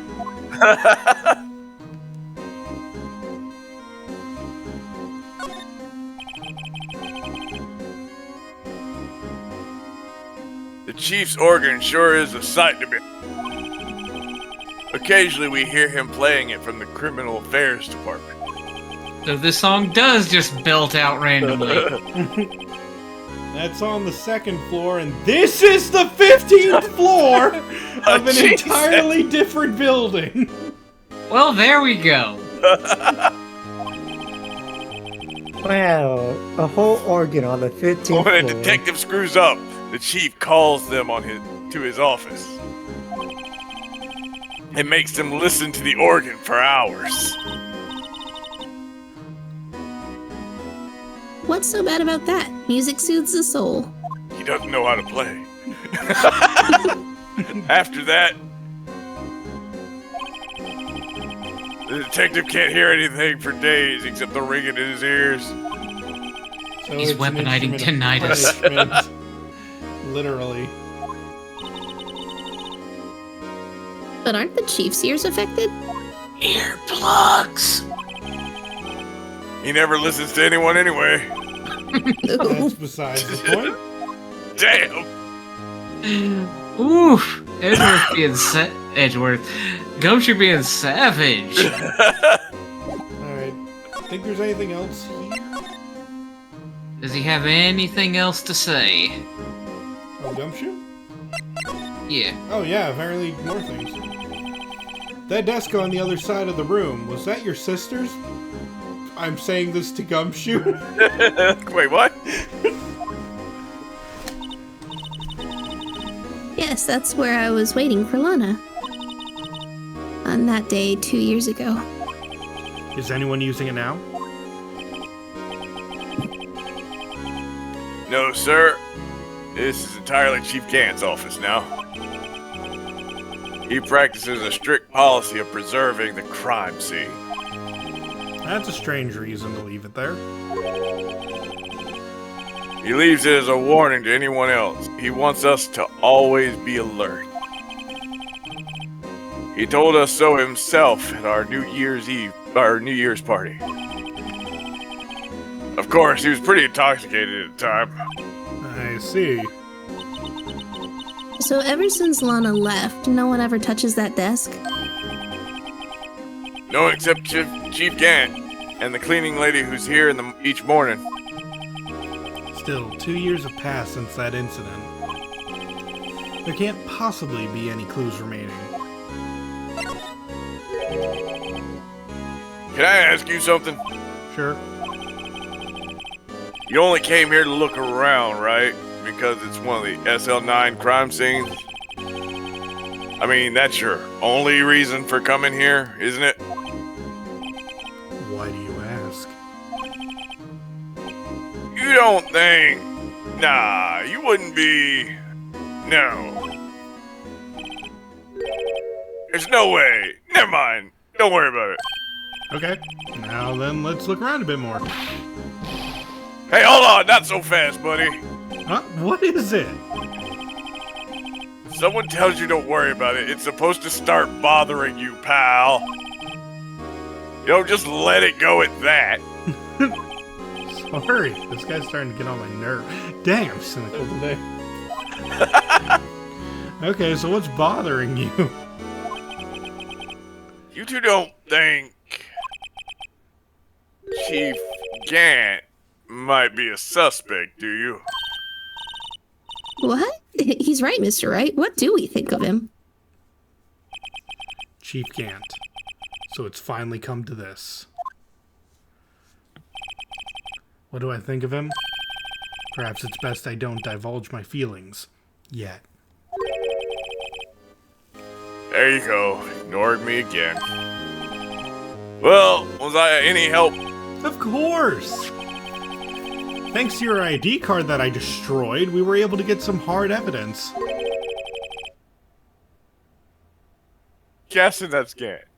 I'm guessing that's Gant too. Pepperonis, busted. Now, that's not very kind, is it? In other words, if it wasn't for his ID card, he would have been useless. Isn't that right, you in the coat? You weren't. This is gonna be weird. Yeah, you got to do the swapping. Isn't that right, you in the coat? Chief Gant! We didn't think you'd be back so soon. Fortunately, I am a man who believes in signs. As I was walking to my meeting, I happened to look out the window and saw a stray dog run right into a pole. That's I a don't sign? see how that's a sign. Just then, I thought of a certain detective. Oh. Do you mean me, sir? Now then, I'm afraid I'm gonna have to ask you all to leave. Yes, sir. Sorry. Oh, you in the coat? Me, sir? Drop off your ID on the way out. You won't be needing it anymore. At least he didn't ask for the evidence back. Look, sir! Now get out. Yes, sir. We'll be on our way too, then. Wait. You, the one with the spiky hair? Without. Without the spiky hair. Don't go yet. Me, sir? I'd like a word with you. I vote we don't leave her alone. Stranger danger. But, sir, I'm not a licensed scientific investigator yet. You with the spiky hair, you're free to go. Mr. Wright? And then I leave. Okay, see you later, Emma. I vote we don't leave the scary man with the girl. He'd be getting his way one way or another. What? Look, pal. If I've told you once, I told you 1,000 times. The chief's office is off limits. But no, you just had to go sneaking in there, didn't you? I thought you said you didn't care anymore if you were fired. Yeah, but if I knew it'd be like this, I never would have said it. I'm okay with being fired until I'm fired. Now that I've seen the evidence, Chief Gant was hiding in his office. I think I'm finally starting to get the picture. But why has she kept eerily silent about it all this time? Anyway, you listening to me? No. I'm gonna try to smooth things over with the chief again. Later, pal. Good luck, Gumshoe. After that, I heard from Emma. She said the police wanted to ask her some questions. So she'll be busy for the rest of the day. That seems legit.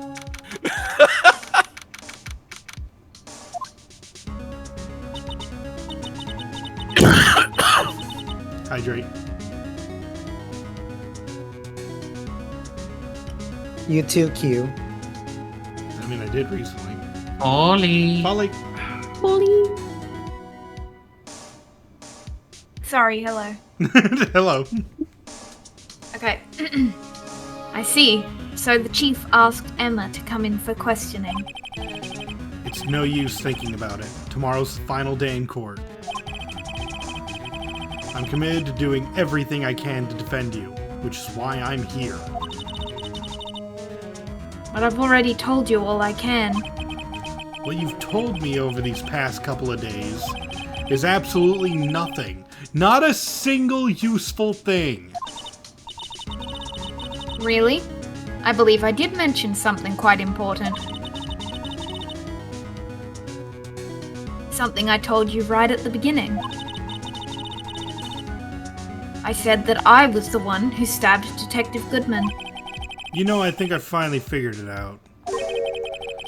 I know who it is that's lurking behind your words. Mia did a good job mentoring you. I'm rather jealous. It seems Edgeworth was right. Edgeworth?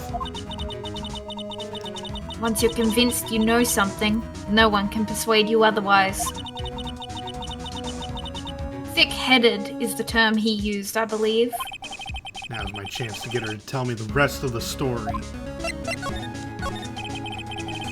I have to admit, I was more than a little perplexed at first.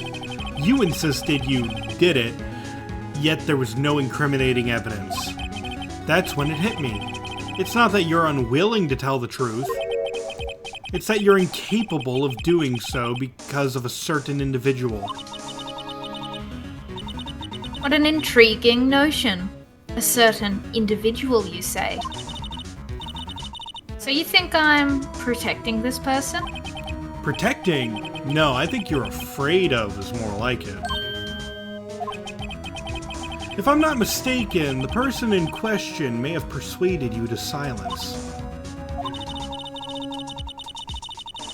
For argument's sake, Mr. Wright, whom, may I ask, is this person you're speaking of? The one I am supposedly so frightened of? What is this person's name? Mike Meekins! It's Meekins. It's obviously Goodman. It's her sister. It has to be Meekins. Well, he could be a ghost. Ghosts exist. Well, Miss Sky,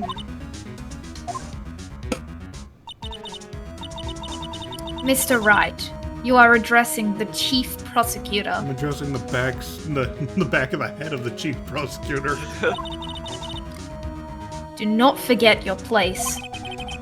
I wonder if she just like turned around on her chair or something while speaking to Peter. I love that the chair, the chair has not moved.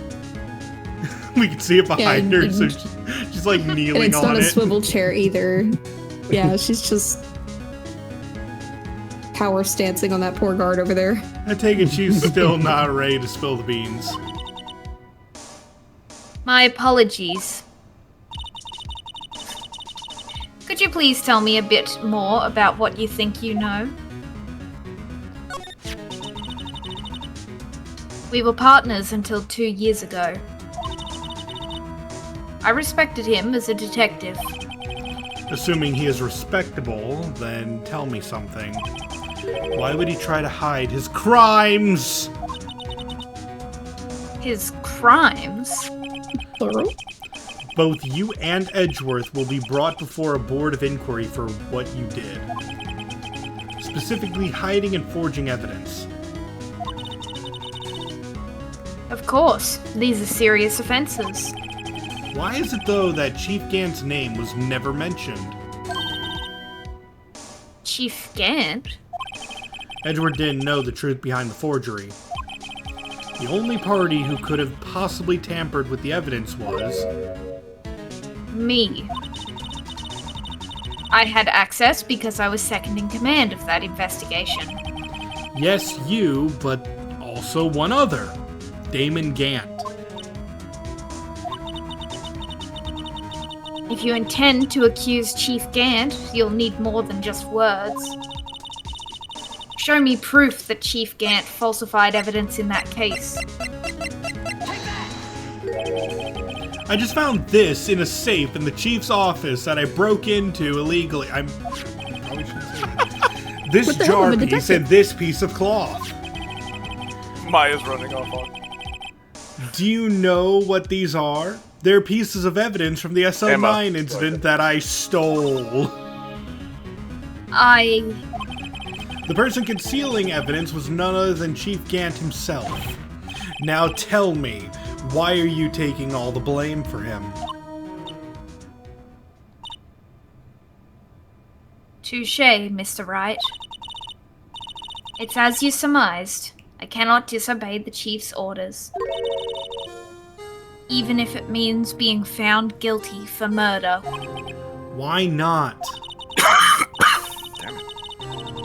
Come now, Mr. Wright. You can't possibly expect me to be able to tell you that. 3 days ago, I had no choice but to cooperate. In the murder of Detective Goodman. I love how the security officer at the back always hears like all the juicy information but never says anything. His real name turns out to be Mums the Word.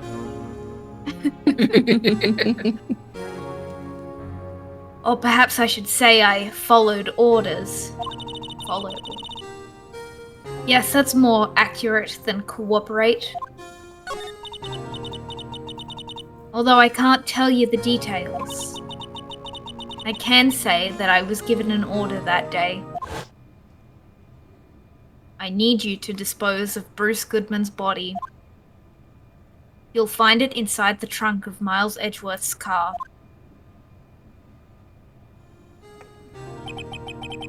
Just as I suspected. Despite what everyone believes, you were not the one who murdered Detective Goodman. Correct. I was trying to take the body out of Edgeworth's car.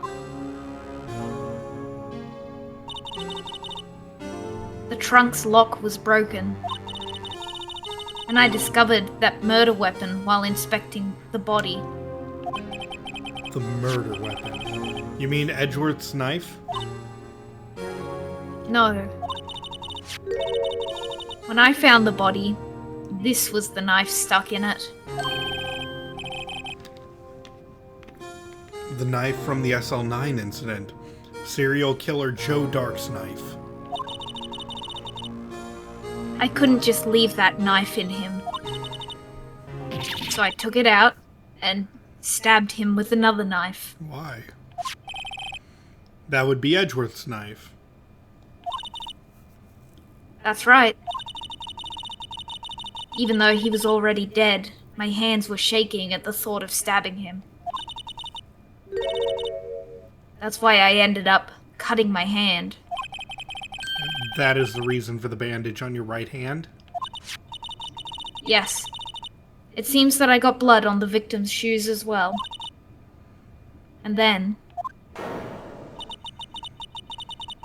she saw me just as I plunged the knife in. Miss Starr, huh?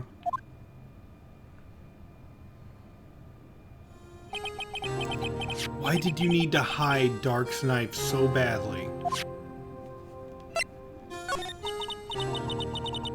It took a lot of work to finally close the Dark case 2 years ago. It was over with. I didn't ever want it to be opened again. My intent was to prevent that by whatever means possible. So you hid Dark's knife? The weapon used to stab the detective was evidence in the Joe Dark case. If word got out, which it would, the reporters would have a field day with that. So you wrapped the knife in your scarf and hid it. In Edgeworth's exhaust pipe. Right. Then I called my sister to tell her what happened and to ask her to hide the knife that was inside my muffler. You asked Emma? I didn't want anyone on the force to know about this. That would explain why Emma is so confident about Lana's innocence.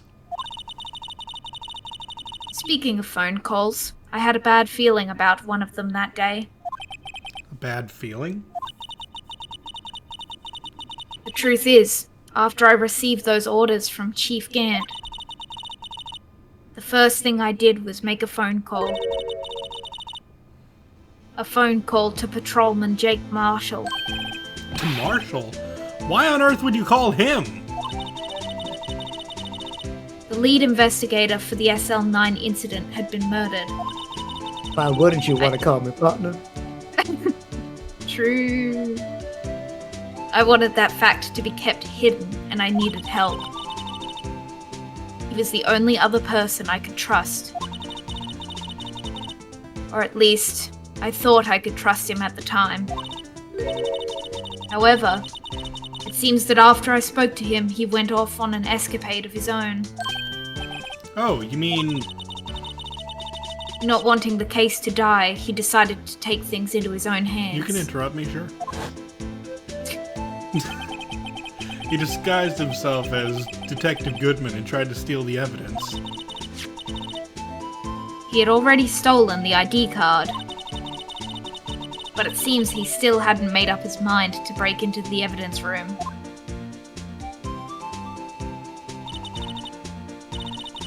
After my phone call, any remaining doubts he had must have disappeared. So your phone call caused the incident in the evidence room? So it's Lana's fault we had to watch video of the Blue Badger. That's correct. Maybe she should go to jail. I'm afraid that's all I can tell you. But Lana... You've earned my respect, Mr. Wright, both as a defense attorney and an investigator. He's not an investigator. I mean, I'm investigating. He should not be investigating. I do so many crimes. Now, you should please, be charging double for his services. don't pursue this any further in court tomorrow. Ah! Too bad. Tomorrow's trial. There's only one way to drive off Lana's demons. Off I've a gotta cliff. get to the bottom of everything. Detective Goodman's real murderer. And what went down in the chief's office 2 years ago. Hey, there's the vase.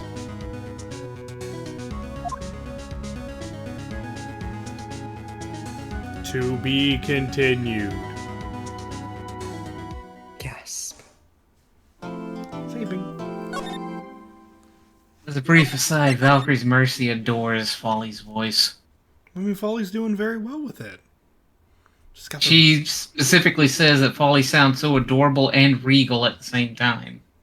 Agreed. Gosh. Okay, so we good to keep going, or do you guys want to stop here? I'm good. I'm okay. Don't know about the other. I'm mostly checking for people who usually go to bed around now. That'll be okay. Okay, Folly, you good? Yeah, I'm good. Okay. Brian? Ah, yes, Folly, and known for going to sleep at 2 p.m. Well, no, I mean, I could. move. I'll taking a nap. I meant Folly usually gets off and does some things. Whatever. This is the defendant lobby, alright, but there's no defendant. I've been trying to reach Lana all morning. Where could she be? It's because you opened up with asking about her car's extended warranty, Phoenix. Of course. And where's Emma, for that matter? It's almost as if... Anyone want to take a guess who this is? I genuinely don't know. I'm confused too. Wait, it's got to be Emma, because that was a thought bubble. Yeah, I was thinking Emma too.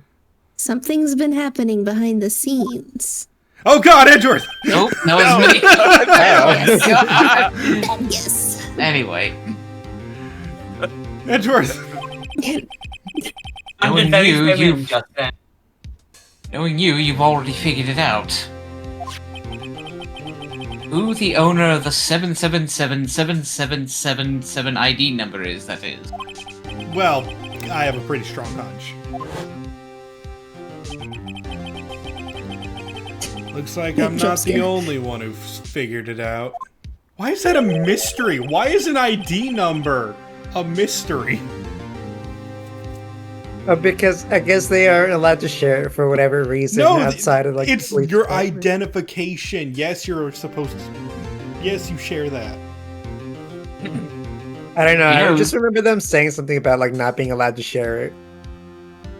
You know, the only reason this trial didn't reach a verdict yesterday.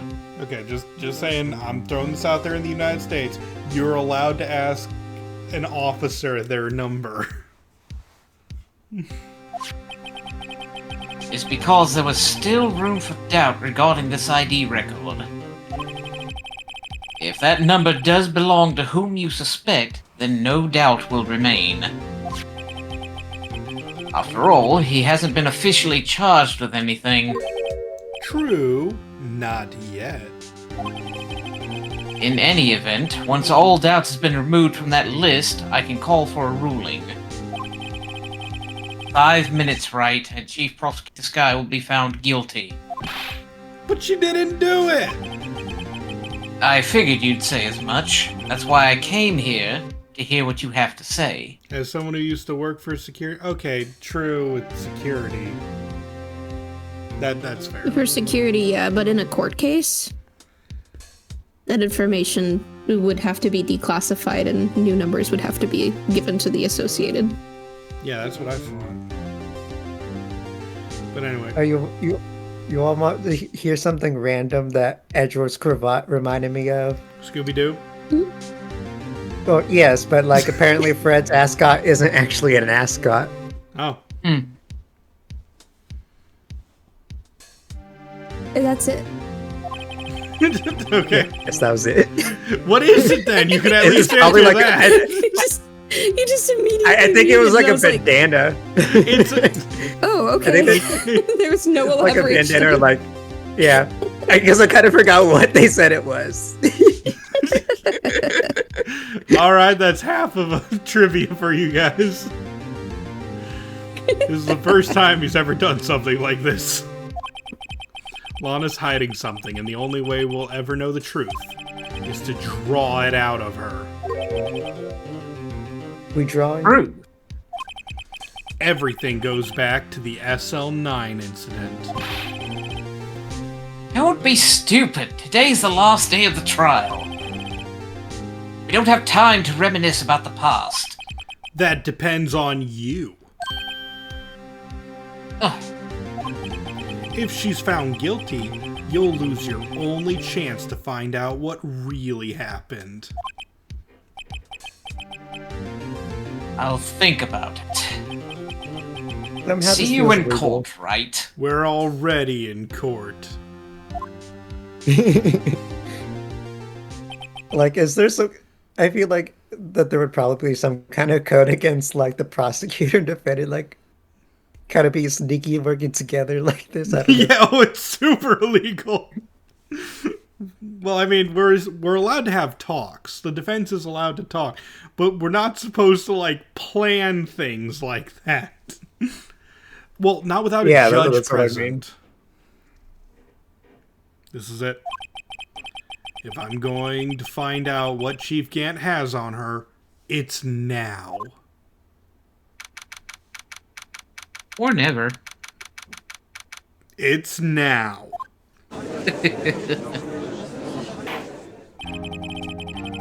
Court is now in session for the trial of Miss Lana Sky. I keep forgetting that's Isaac's judge voice. I don't even remember my judge voice, so I feel like it's different each time. It's literally you with marshmallows in your mouth. I feel like you're Exactly. spot on. The defense is ready, Your Honor.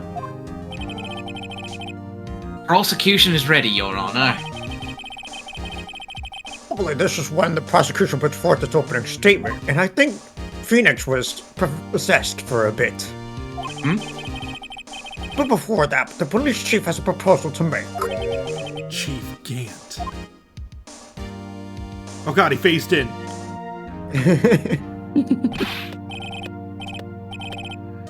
Morning, folks. How's everyone doing? Hey, Udgy. Been back to the pool yet? What is up with him in pools? No, I've been drowning enough as it is in my work. Oh, that's a good one. Don't think I can top that. If you don't mind me asking, Chief, exactly what is this proposal of yours? He's getting serious. Lana, that is to say, the defendant, has asked me if she could speak directly to the court. I object, I object, I object, I object. She wants to do what? Having heard what she intends to say, I feel she should be granted her request. I object. In the end, it should save everyone a lot of time and trouble. I object.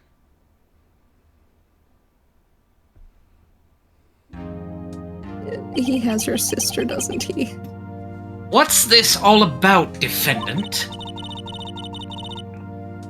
I'd just like to make one simple request, and I'll be finished. Well then, what's your request? Your Honor, I'd like you to put an immediate end to this trial. I object. I confess to all charges against me. On February 21st of this year, I murdered Detective Bruce Goodman in the underground parking lot of the prosecutor's office. No, Lana! Thank you!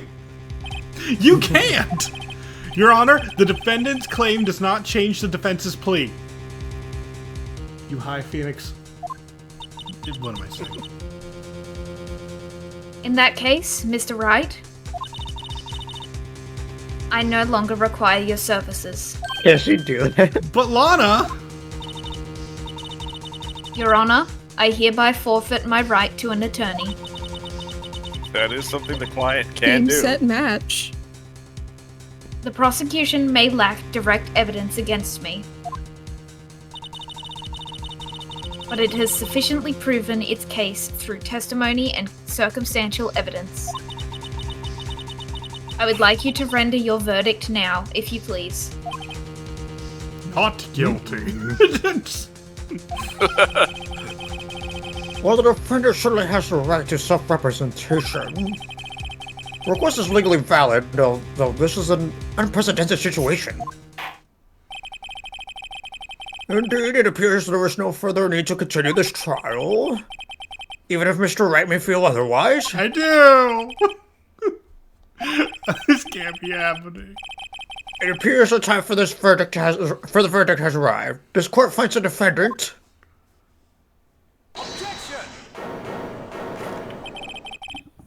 One moment, Your Honor. Mr. Edgeworth? Prosecution has not yet proven the defendant guilty beyond reasonable doubt. Any ruling at this stage would certainly be premature. Come now, Worthy. I understand this is a difficult time for you. But why don't you just be a good little boy and keep your mouth shut?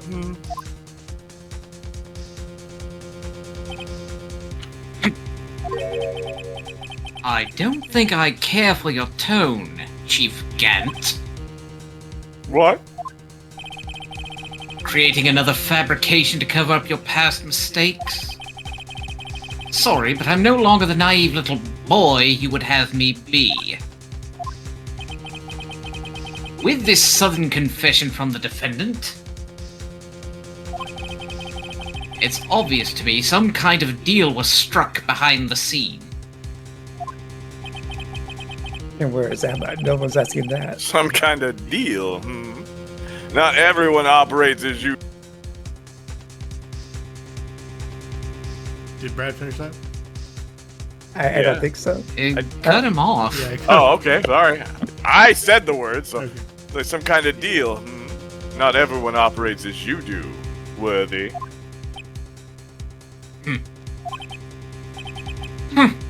I thought so.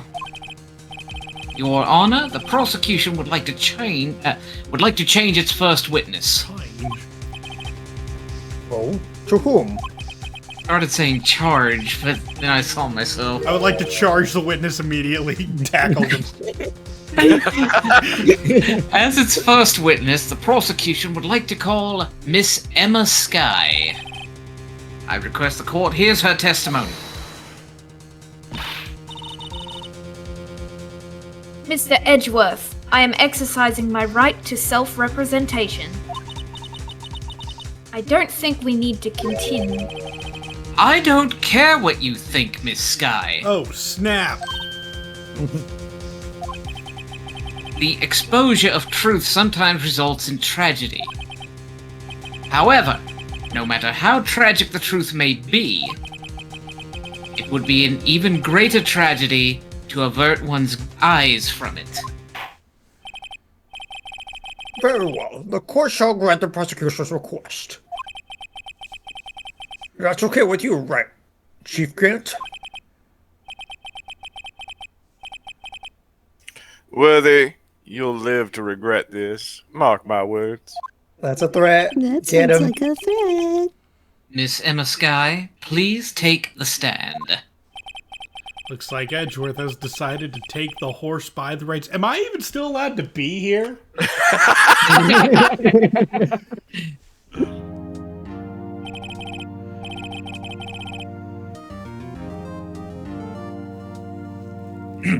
Now then, witness, please state your name and occupation.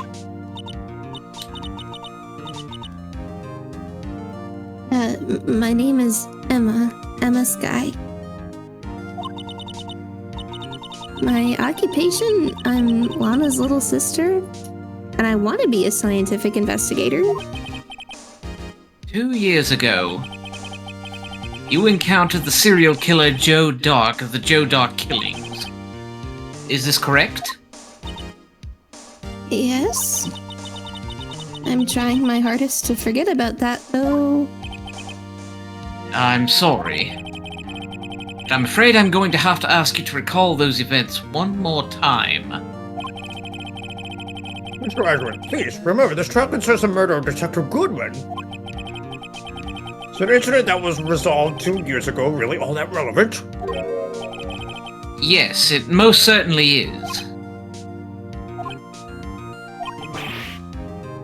Well, okay then. He's your game in fast. Now, please testify about what happened to you 2 years ago. I hate that if we ever tried to do this, like, it's relevant. Can you give us, like, 7 pieces of evidence to prove it is? Oh, It's because Phoenix isn't intimidating enough, I guess. Yes. The trip to yesteryear has finally begun. And I don't even know if I'm the defense attorney right now. It's bound to lead to the truth behind this trial. I mean, Lana might be representing herself, but we do need 2 sides to scrutinize the testimony. Yeah, and so Lana would be the one doing that. I was waiting in my sister's office that day. A man came running in and took me hostage. Neil Marshall rescued me. But I'll never forget what I saw in that instant. The man raised up his knife and stabbed Mr. Marshall in the chest. It's a good thing you weren't harmed. I passed out. I don't remember much. That's understandable. However, please tell me, Mr. Edgeworth. What does this testimony have to do with Detective Goodman's murder? That will soon become apparent, Your Honor. You don't know.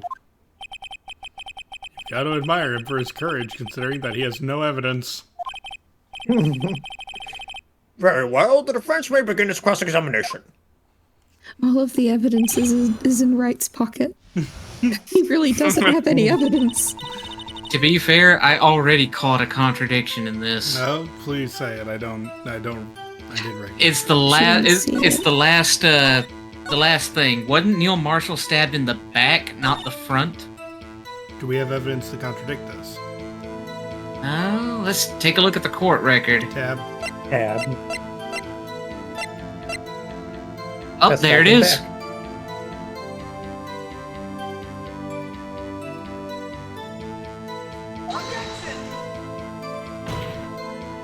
Uh-oh. Holy crap, really? That was, good. We did it too early. Guess we gotta press it.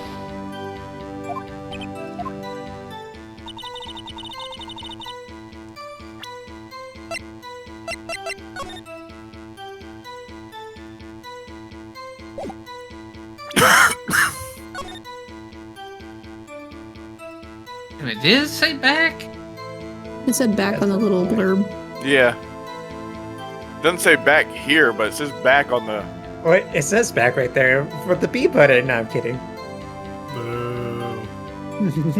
That was a good one. Okay, let's press it then, because that is a contradiction. That must have been a real shock.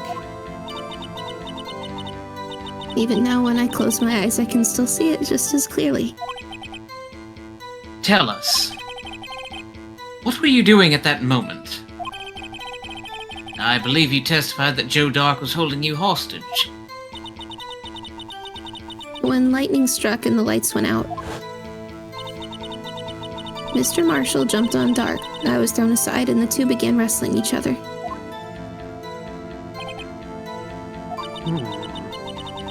I'm pretty sure I was watching them. Emma doesn't have any reason to lie.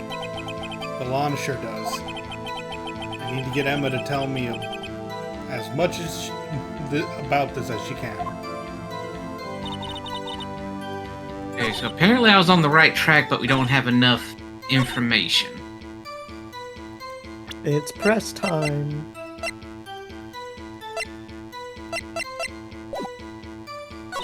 Alright, let's press everything.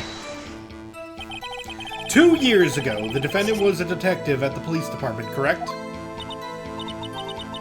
Yes, she was second in command under then Deputy Chief of Police Gant. My sister, she was the best detective ever. Yes, I remember. Deputy Chief Gant and Mrs. Sky used to be quite the pair. Can we get the picture? I believe they shared the same office. That's right. I'd always sit at my sister's desk and dream about playing that organ. I wanted to play it that day too. The police department of the prosecutor's office held a ceremony that day. Lana promised to take me to dinner after she finished her work.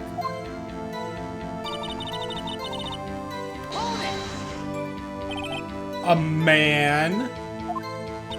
What is a man? Yes, Joe A Dark. chicken. I mean, a featherless was, biped. Serial killer. Joe Dark was brought in for questioning on the day of that ceremony. We were desperate to get anything on him that would lead to an arrest.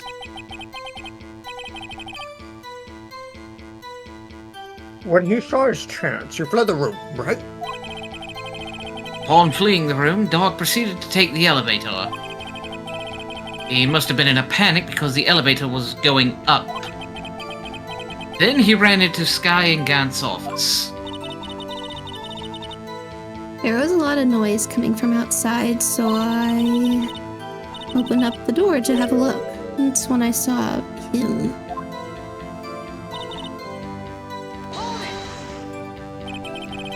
What was the prosecutor doing there? That day, there were two people present during Doc's questioning. Deputy Chief Damon Gant and Prosecutor Neil Marshall. I almost forgot about Gant. How? Neil Marshall just received the King of Prosecutors Award. Young and dedicated, he went straight to the questioning room after the ceremony. I assume that would also be why he was the first to run after Dark. When Dark grabbed me, I thought I was as good as dead. And that's when Prosecutor Marshall came running in.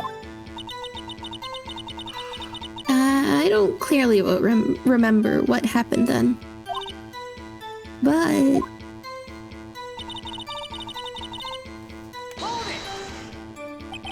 Can you tell us about that? Mr. Marshall jumped on Dark. Just then, the lights went out. The lights? Yes, it's the things you used to see in the dark. They It was called just them about this time of torches back year. in your day. You can't say that, Cute, because Ozzy Pals, correct me if I'm wrong, but you guys call flashlights torches, right? Same Yeah. thing. Yeah, they also do that in the UK too. Fine, candles. Just about this time of year, there was a terrible storm going on and lightning struck nearby. So the electricity went out? Wait a minute. Do we have to explain what electricity is to him? Maybe. Wait, what's that? If it was pitch dark in that room, you should have been able to see anything, right? Right, but just then lightning flashed again outside. That sudden flash left an unforgettable image of the scene on my mind. I see. I told the detective about what I saw then. The detective? Yes, Detective Goodman. He was in charge of the case. Detective Bruce Goodman. The victim. Here, Mark. So you spoke with Detective Goodman about this 2 years ago. Yes, that's what's so scary about this trial. And you told Detective Goodman about what you saw? Yes, but at the time the words just wouldn't come out. Could you imagine the prosecutor and the, the defendant just whipping back and forth, just asking questions to push the story along? Like no one contradicting each other, everyone just pushing it in one direction.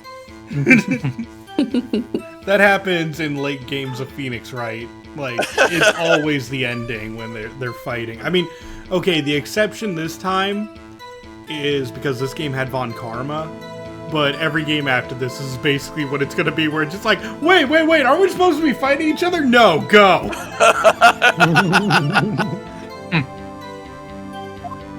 That's why I drew a picture. A picture? Yes, I think she mentioned that before. Well, Mr. Wright, have you heard enough? This picture the witness drew, I believe it has a very important meaning. But the list of evidence I was given 2 years ago didn't contain a picture. But the list of evidence is the picture! Yeah, but Edwards don't know that. Witness, would you mind if we added this statement to your testimony? Yes, Your Honor.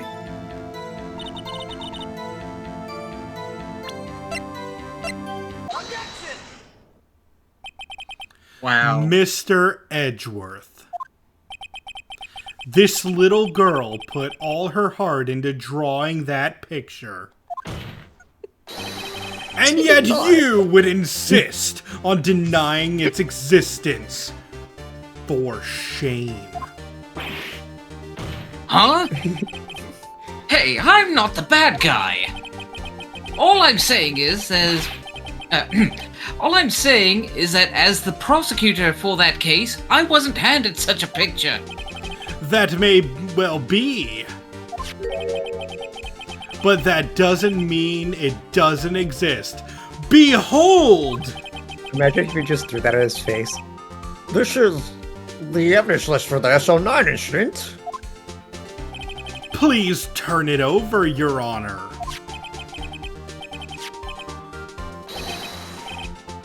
That wasn't even turned over, it was just moved to the right side. Yep. Turn it over? Wait, turn it over. Turn it... What's this? Jump scare. Yes, what is that? Hey, that's it. That's the picture I drew. Indeed. Two men appear to be wrestling here. What's the meaning of I this? thought it was two bears high-fiving each other. What are you doing with that list? Me? Only the prosecutor in charge should have access to that list. Huh? These lists, they're different from each other. What? Would appear, Mr. Edgeworth. The evidence list you were handed 2 years ago was incomplete. These two lists fit together to form one. You see the marks here where they were torn apart from each other. See the staple marks. So you see, Mr. Edgeworth, it's quite obvious what happened. 2 years ago, you were duped. Only half of the evidence in that case ever reached you. What? What? Order! Miss Sky, why did you draw a picture on the back of such an important list?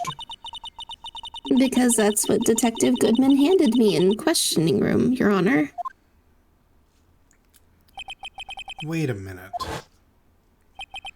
If this list was torn in half, then that means...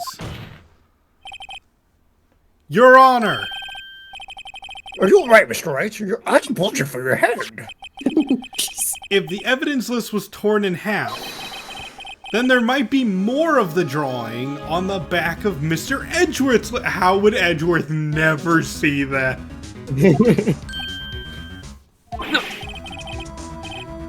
Yes, that's quite conceivable, Mr. Edgeworth. It's possible. Let's see. Are you out of your mind? All this time. They handed him the OG Hey, Edgeworth is eating and not something a scanned delicious. document. Imagine if he's just stuffing the paper into his mouth. There's something wrong. Did you even have to ask? He's having a breakdown. Sorry, Never mind. Your Honor. There's indeed something drawn on the back of my list. It's that thing!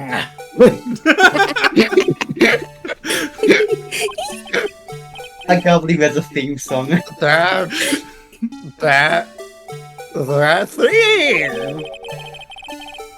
That thing that was dancing in the image room! Yes, that thing.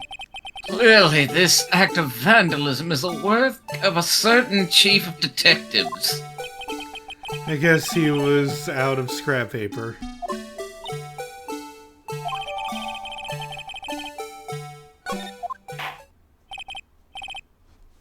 Well, witness.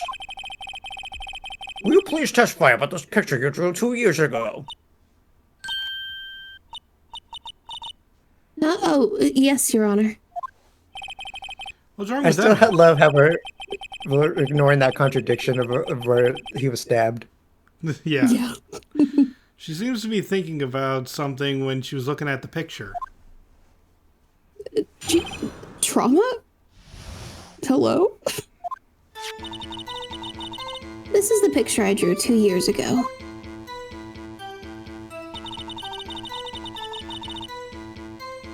The flash of lightning was so bright, all I could see were shadows. After that, I must have fainted. She lost all her This HP. picture shows exactly what I saw in that instant. To think a flash of lightning could burn such an image in your mind. Thanks to that, though, she was able to show us exactly what she saw. I don't see any contradictions here. Yeah, you don't get to make that call, Judge. Clearly shows Joe Dark about to murder prosecutor Neil Marshall. Yes, the two blob figures. The defense may now begin its cross-examination.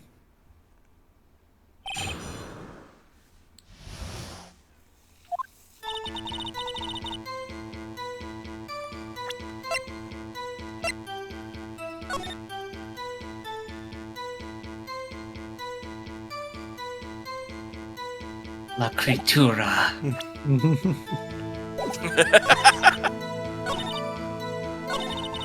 Oh wait, I think I still have Hallie's creature. Let me just send that. Alright, so do you think we need to press? Or... I'm at a loss here. I'm just enjoying hamming it up as Edgeworth. I mean, there's nothing to contradict. What are we gonna Right, say? so You didn't faint! We need more. We need more information. It would probably be pressing. If I had to guess, it would be asking her what the picture's showing that she saw. Oh. Did you draw this picture right after the incident? I think I drew it 2 or 3 days later. At first, I was in such a state of shock that I couldn't do anything. During that time, the investigation team was reorganized. Detective Goodman was placed in charge, under the direction of Damon Gant and Lana Skye. 2 or 3 days later. The memory should still have been fresh in her mind. Give me witness. Can you please tell us why this picture is painted all black? No? Oh, no, wait. So all she could see were shadows. So at the time, you didn't even know it was Mr. Marshall who had come to your rescue? No, I couldn't see him clearly. The lightning was so bright, and I was knocked to the floor. You were knocked to the floor? Dark had a tight grip on me, but when Mr. Marshall jumped on him, I was knocked away. I turned around. That's when the lightning flashed. Poor Emma. I'm just glad she wasn't hurt. I have a question. Is it just me, or like, when it shows Marshall, like, the one who's on the floor that's like all shocked and everything, it doesn't really look like him, at least to me.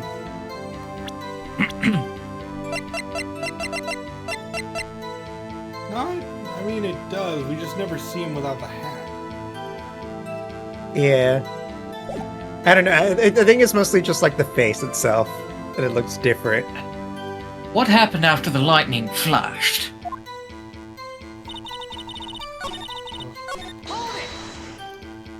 You mean you didn't see the actual murder take place? No, I'm sorry. You should be. Don't my be sorry goodness. about that. Flash of lightning only drove off the darkness for a split second. Not only that, but the trauma of the situation understandably caused the witness to faint. Do you really need to torture this girl any further? What? Hey, I'm not the bad guy here. Oh, this feels familiar.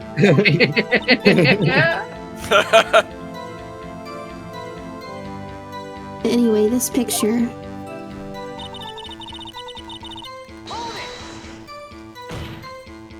Sorry for asking so many times, but I will keep asking. Are you sure you drew exactly what you saw? Of course, this is the exact scene. It wasn't influenced in any way from your talks with the detectives?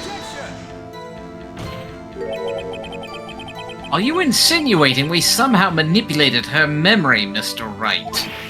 No, of course not. Better watch out, or you might find some way to cut my salary. He's getting paid. I'm getting paid by some, I'm sure, maybe. I drew this picture before I heard anything from the detectives. So I don't think anyone's story would have influenced me. Mr. Wright, is there something that's bothering you about this picture? The blue badger? Huh? Oh, well... That's strange. She claims this is exactly the scene that was imprinted in her mind. And yet, there's clearly a contradiction here. Oh, I see it now. It's the vase. No, No? it's the knife. It wasn't broken yet. You... What? Remember, they said that the tip of Joe Dark's knife was found in Joe Marshall's back. Yeah, but at the same time, Wait. Neil Marshall. Her it's just a picture doesn't look like a rectangle. knife. Why Yeah. would you stab somebody with an already broken knife? I think we're supposed to... We might have to do this one, though. Yeah, Stabbed in the back. That too, yeah. We have so much... maybe. Yeah, let's do the autopsy report first. It's Yeah. obviously the blue badger. So it's the exact same thing This we was- talked about earlier, but now we... Have context. Well, no, it's still the exact same thing. Mm. I hate to be the bearer of bad news, teehee, but this picture the witness drew contains a blatant contradiction. What? But I still remember it just like it was yesterday. Mr. Wright, perhaps it would be faster if you simply pointed out this contradiction for us? What part of this picture contradicts the autopsy report? Probably the guy on the floor. Yeah, and like that spot too. I think it's, this part here. I don't see what's so strange about I that. think we messed up. That's because the drawing stinks! Wow. Emma's right there. Mr. Wright. How could you? The act of making an innocent girl cry should warrant the death penalty. I guess it means I Jeez. shouldn't shift the blame to others. Yes, well, so long as the defense has learned its lesson. Better take another look at the autopsy report. Where was the penalty exploding? Mr. Wright. It was Oh, in is this top the same right. thing again? Oh, did I miss it then? I guess I missed Yeah, it. yeah. Oh, yeah, it's the same. Oh, yeah, it's the same thing. Is it the knife itself then? Okay, we'll try the knife based on Artman's suggestion. The contradiction, of course, lies here! Take a look at the knife the man is holding. If you look closely, you can see the tip is broken. I mean, sure. Even I don't have to look closely to see that, Mr. Wright. But Mr. Wright, look at the evidence. See the murder weapon? Its tip is broken too. If I recall, the tip of the knife was found broken off in the victim's body. It was the conclusive piece of evidence that proved Joe Dark was the murderer. I'm afraid it's not so simple, Emma. And where, pray tell, could you possibly see a problem? Shut up, Edgeworth. It's obvious, really. The victim suffered a single stab wound to the back. If the victim was only stabbed once, then the murder weapon should not yet be broken. What's the meaning of this? Perhaps the knife was broken beforehand. Sorry, but I'm afraid that's not possible. The tip of the knife was found inside the victim's body. If it's broken beforehand, it couldn't possibly wind up there unless you, like, shoved it in awkwardly. Yeah. But that would also be That's right. But what does this mean? The tip of the knife was undeniably discovered within the victim's body. I love how Edgeworth keeps interrupting the judge. The only possible explanation is the witness's memory is mistaken. That's why I asked her so many times if she was sure she remembered correctly. I believe you were annoyed at the time, but she was sure she remembered correctly. But there's no other way to explain this inconsistency. Not so fast, Mr. Edgeworth. There is another explanation. Have you forgotten already? About a little something called falsified evidence? You're treading on thin ice, Wright.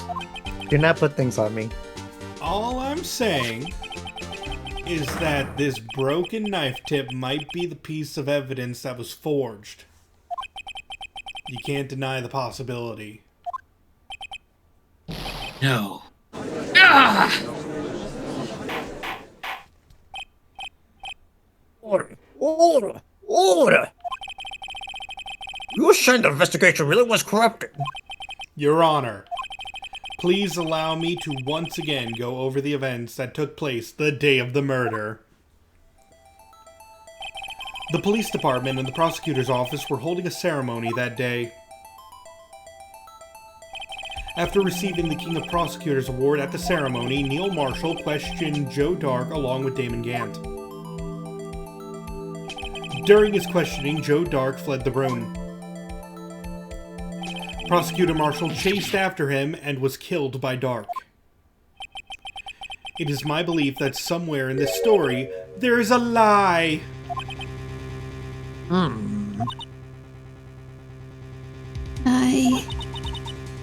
I'm not lying. The man really was holding up a broken knife. If that's true, then there's no other way around it. This could not have been the actual murder weapon. There must have been another broken knife. What are the chances of there being two broken knives? Very high. Another broken knife besides Joe Dark's. The trophy. Could there have been one? There is another one. If the witness is this adamant about the accuracy of what she saw, it can't be explained away by simple observational error. Mr. Wright, In that instance, Emma really did see a broken knife. I assume then that you have some information about this other broken knife. If so, please feel free to enlighten us. The murder weapon was already broken prior to the murder. There's only one way. Take a look at this. Here's the real murder weapon. I don't actually have it, and now It's I the have you photograph. have a Are photograph. you sure Yeah, it's Mr. the Miss photo or photograph. the actual statue? It's the photograph. Okay. Because it I'm actually assuming the shows the photograph. weapon. Yeah. The answer lies in the past. 2 years in the past. Right here inside this picture. This is a picture of the awards ceremony. What is it, Mr. Edgeworth? He stubbed his toe. It's the broken murder weapon. Notice the award Prosecutor Marshall is holding.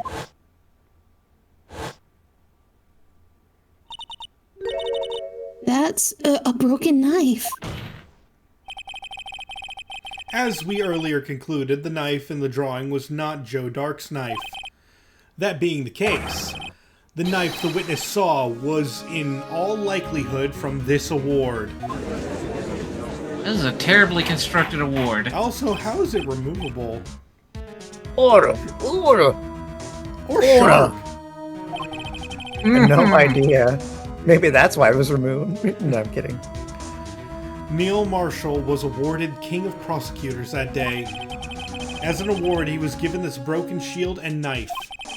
When he chased after Joe Dark, he pulled out this knife. Being a prosecutor, he did not carry a pistol.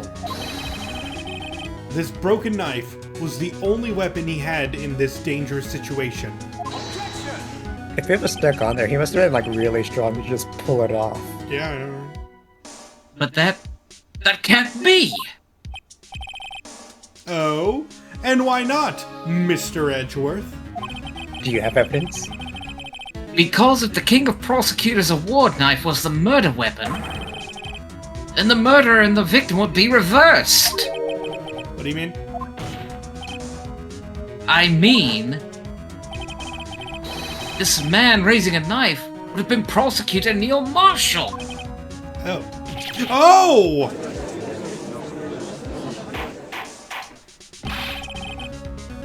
Thinking it was the one who actually died! That's true. What's going on here? It seems Mr. Wright has been a bit too eager to jump to conclusions. Wait. I remember now. I remember everything. Convenient. Witness? Mr. Edgeworth, What is it?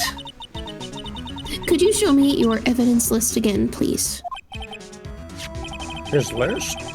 The one with that picture scribbled on the back.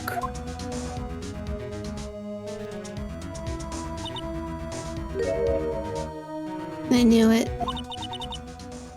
This picture. I'm the one who drew it. Can we get the Blue Badger music again? What? You drew that? That's right. The list wasn't torn in half at the time I drew this picture. Yay! So Emma created the Blue Badger. Yep. She was the inspiration. She sold royalties. At the time, all this time I've been trying so hard to forget. I must have locked this part away deep inside me. What appropriate music. I know, right? Perhaps it would be best if we added this to the witness's testimony. Would you please tell us what you recall of this guy? Yes, Your Honor. First the knife mix-up, and now the Blue Badger? This should be interesting.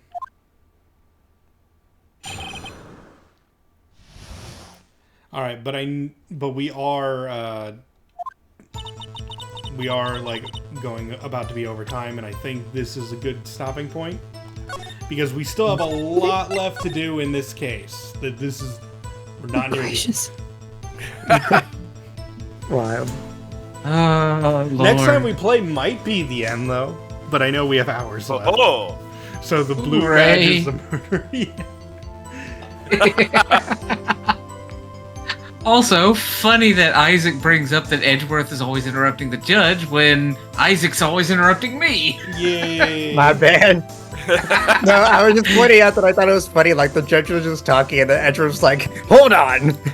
I know, and I'm not mad. It's just a funny coincidence that happened that way.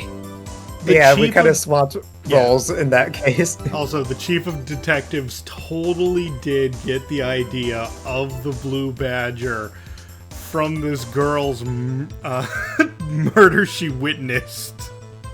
Her trauma. Do you think She's that on, she... like I said, she's on royalties. Also, do you think the place traumatized... Okay, so this is something we're going to see later, but there's an entire theme park around the Blue Badger. How do you think Emma feels about that? Probably why the Snaku started. Fair enough.